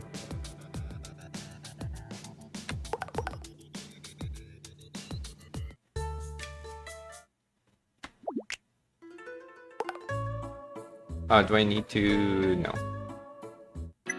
Okay, so, this turn, I can either attack the Miko Union once, and then attack Hara, like I did last time, because remember, if I attack Hara, I can't attack other places. But I think I don't want to actually attack the Miko Union right now. I'd rather use my action for other things. So I'm gonna attack the Hara clan. And I have to remind myself of their comp, which I can afford to do, I think, with the amount of units I have around. Who do I use? Maybe Mitsuhide?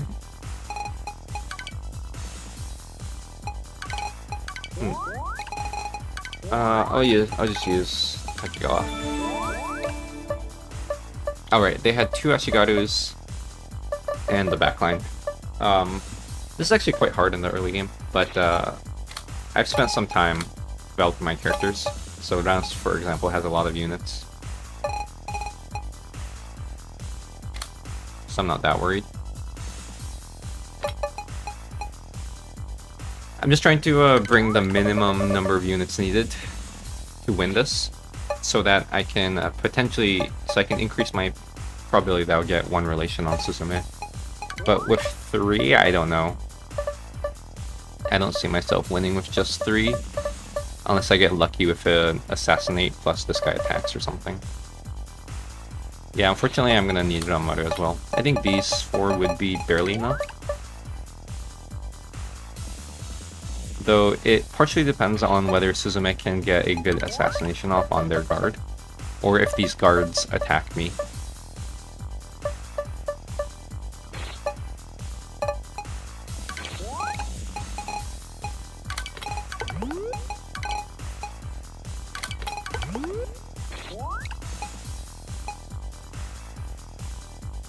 Yeah, I'm playing a bit greedy. To be safe, maybe I could plant in 1 more.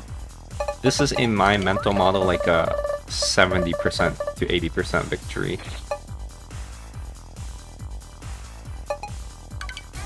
I've yet to show a battle loss, right? So maybe I can show a battle loss.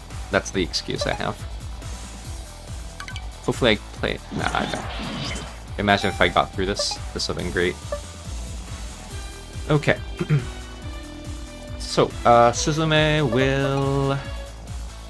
maybe attack this guy. Can also attack Hara, because he's gonna volley.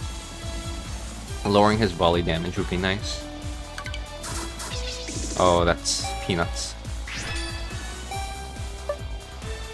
So I have to make the tough decision here of whether I guard or not. I think I have to play aggressively, especially to bait this guy to attack one of my units. So I'm gonna attack him. The only downside is this guy will attack either Rance or Ranmaru. So, guard, I guess? Yeah, I have to guard. The amount of damage you do scales off your units, right? So, having this attack buff dude attack either Rance or Ranmaru, I think would lower my damage overall.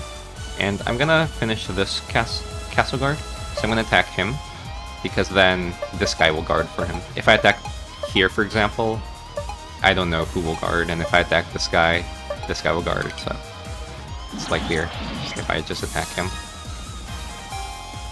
Will he volley? No, he does a normal attack. That's good.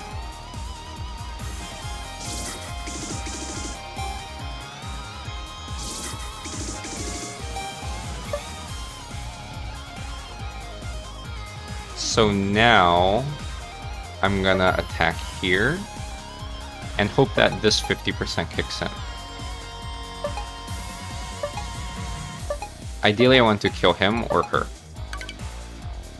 Unfortunately this one kicked in. That's the worst outcome. And Suzume has to assassinate now. Basically everything I gambled on has failed. Both of these guarded, and I was never able to pierce their guard, go through their guards on any of my offenses. So this is my final bet. I think at this point I have to make this gamble. If this assassination fails, I think it's over. The question is, if I assassinate here, there's a 50% this guy intercept, so I'd rather assassinate here and have him intercept. Or actually, here and this guy intercept is the best outcome, because this guy will die, will get one shot by either of these two. This guy will also get one shot, so it doesn't really matter. I think I'll just try to assassinate here. Okay, good. So I think I win now.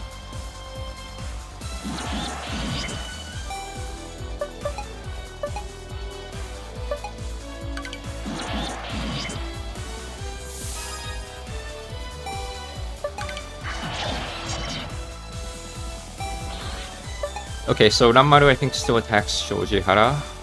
Let me think. Because I'm worried about his volley. On the other hand, I won't be able to kill anyone with this. Whereas if I attack either of these two, I will kill them. And there are 9 collective actions.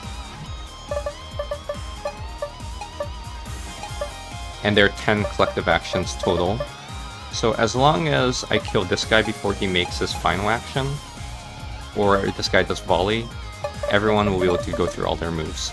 So I think it's better for me to attack Shojihara here, to lower his volley damage, if he does volley. Okay, he didn't. Good.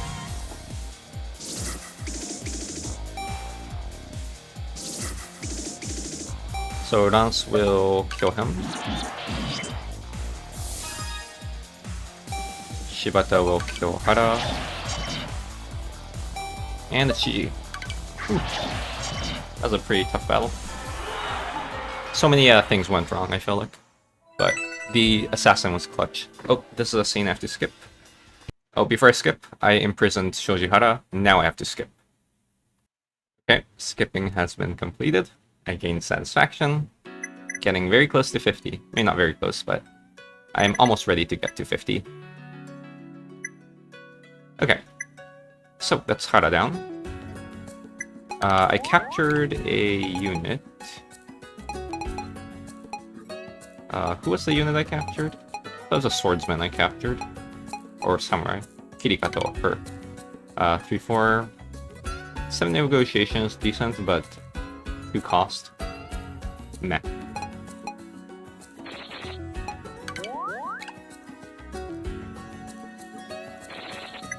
Okay. So, oh,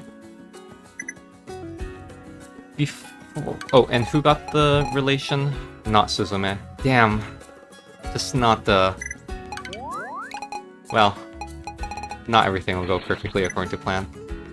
So, it's starting to get to a point where I might have to just dump my opinion items on her and progress her event chain. The reason why I'm rushing this is because her event chain requires turns to pass for every click. Does that make sense? Like, I click on her event, then I can't click on her event again. I need to wait till next turn to click on it, and so on. And there are lots of satisfaction events that come from her.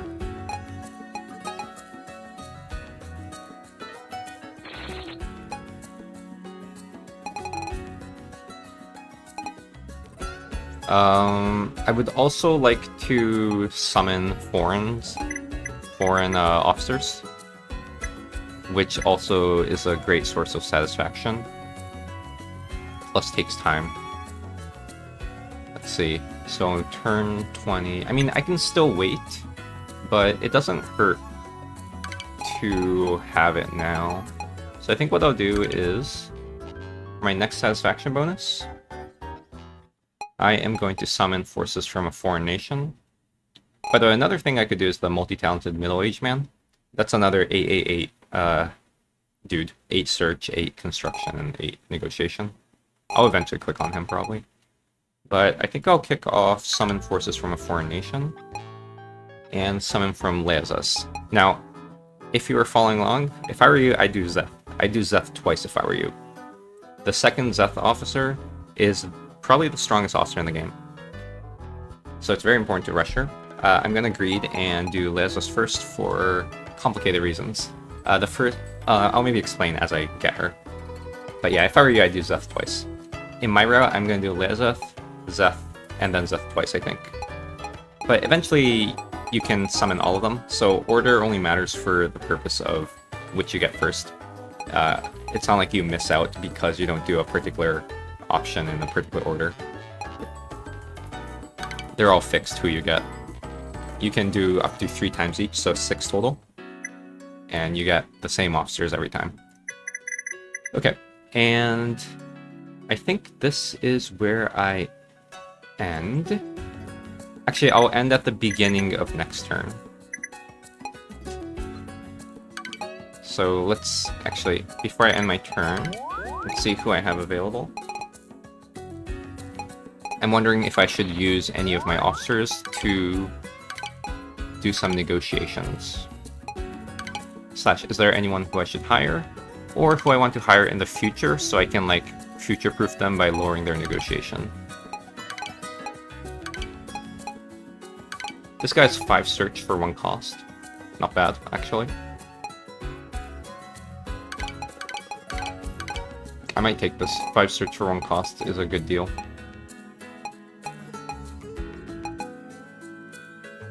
5 attack, 5 defense is good for combat, but her troop count is too low. And I don't wanna... She's not worth investing, I think.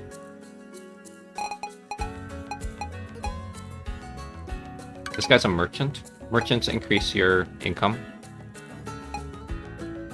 for 1 cost, but search and negotiation are low. If he had high search or negotiation, I'd take him over her, but I will take her 8 negotiation. Let me just hire her with this guy, I think. Or... So I'm expecting 1 invasion for the Miko Union, at most 1. So I just need to have enough officers to search to determine the comp. Frankly, this is fine. Alright, I got her. And I'll end turn. And let's see what happens to the Miko Union, and then we'll call it quits.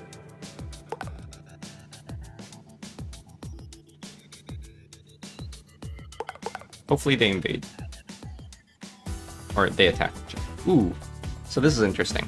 So whenever whenever someone invades a province, so it doesn't matter, so this doesn't count if you're trying to take back your own holdings. When someone's invading, Uesui Kenshin, the leader of the Uesui clan, will help out the defender. So this is a rare instance where she helps me. Typically, she's always on the enemy side because I'm the one invading. Yeah, she's crazy good. 1k units, and I believe her stat is 7 attack, 7 defense. She's just insanely strong. This is an auto win. Anyway, let me scout to determine how I should plan out this battle. Unfortunately, there's nobody who I need to capture. I do want to capture this guy if possible. The downside is he's on the back line, so I'll have to think. And I don't have any ninjas.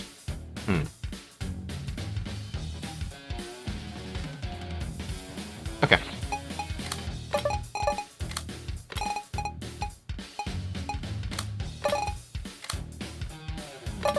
I'm just plopping everyone out because I'm very confident that the Miko Union won't attack twice. I mean, they might, in which case I'll bite my words and lose the next battle. But I'm fairly confident they won't. And so at that point, I might as well maximize the troop gain at the end. Especially because there's nobody here who I want to, like, get my relation boost bonus for. I mean, I don't mind getting a relationship on Yamamoto, but I'll need more than her, because she's 7 units. And I don't mind letting her rest and recover units. So I'll do this. And the plan is I will grab...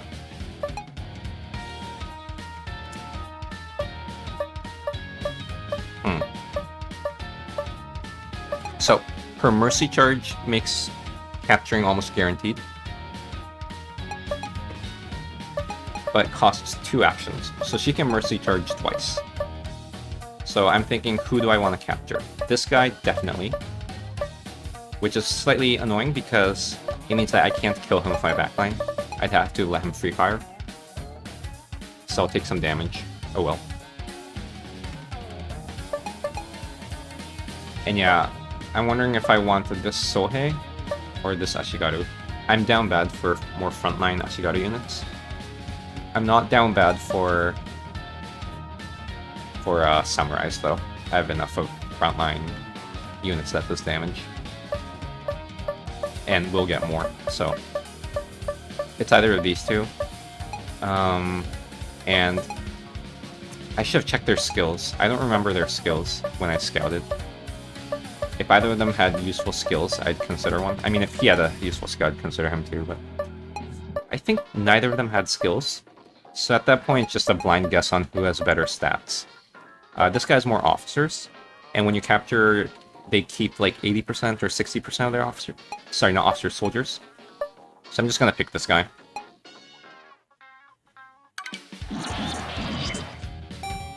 Alright, and then Kenshin will do her thing.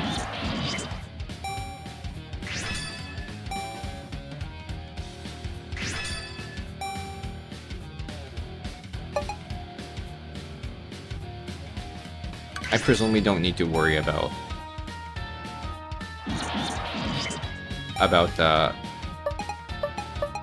not having enough turns, so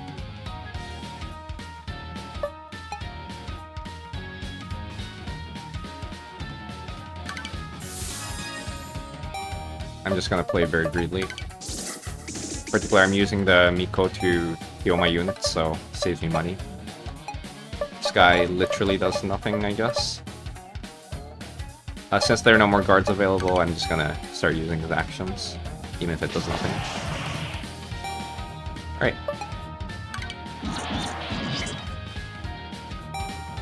She's gonna wait so she can mercy charge him. This guy's gonna wait because, oh, here he comes.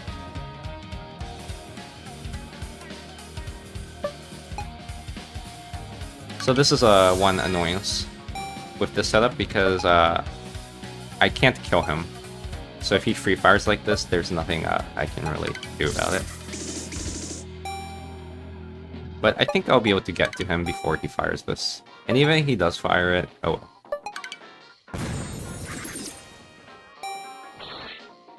So, mercy charge, and now I can kill him. Yep, I got him. Very good. I can even do one more heal. And let Niwa finish.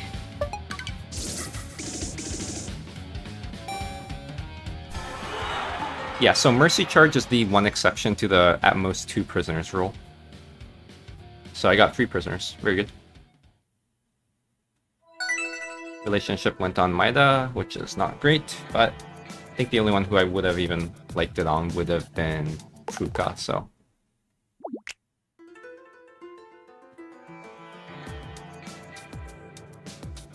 Cool. And I'll end here, but let's just check the... Oh, nope. I saw a bed, and I was ready to skip, but this is a wholesome scene.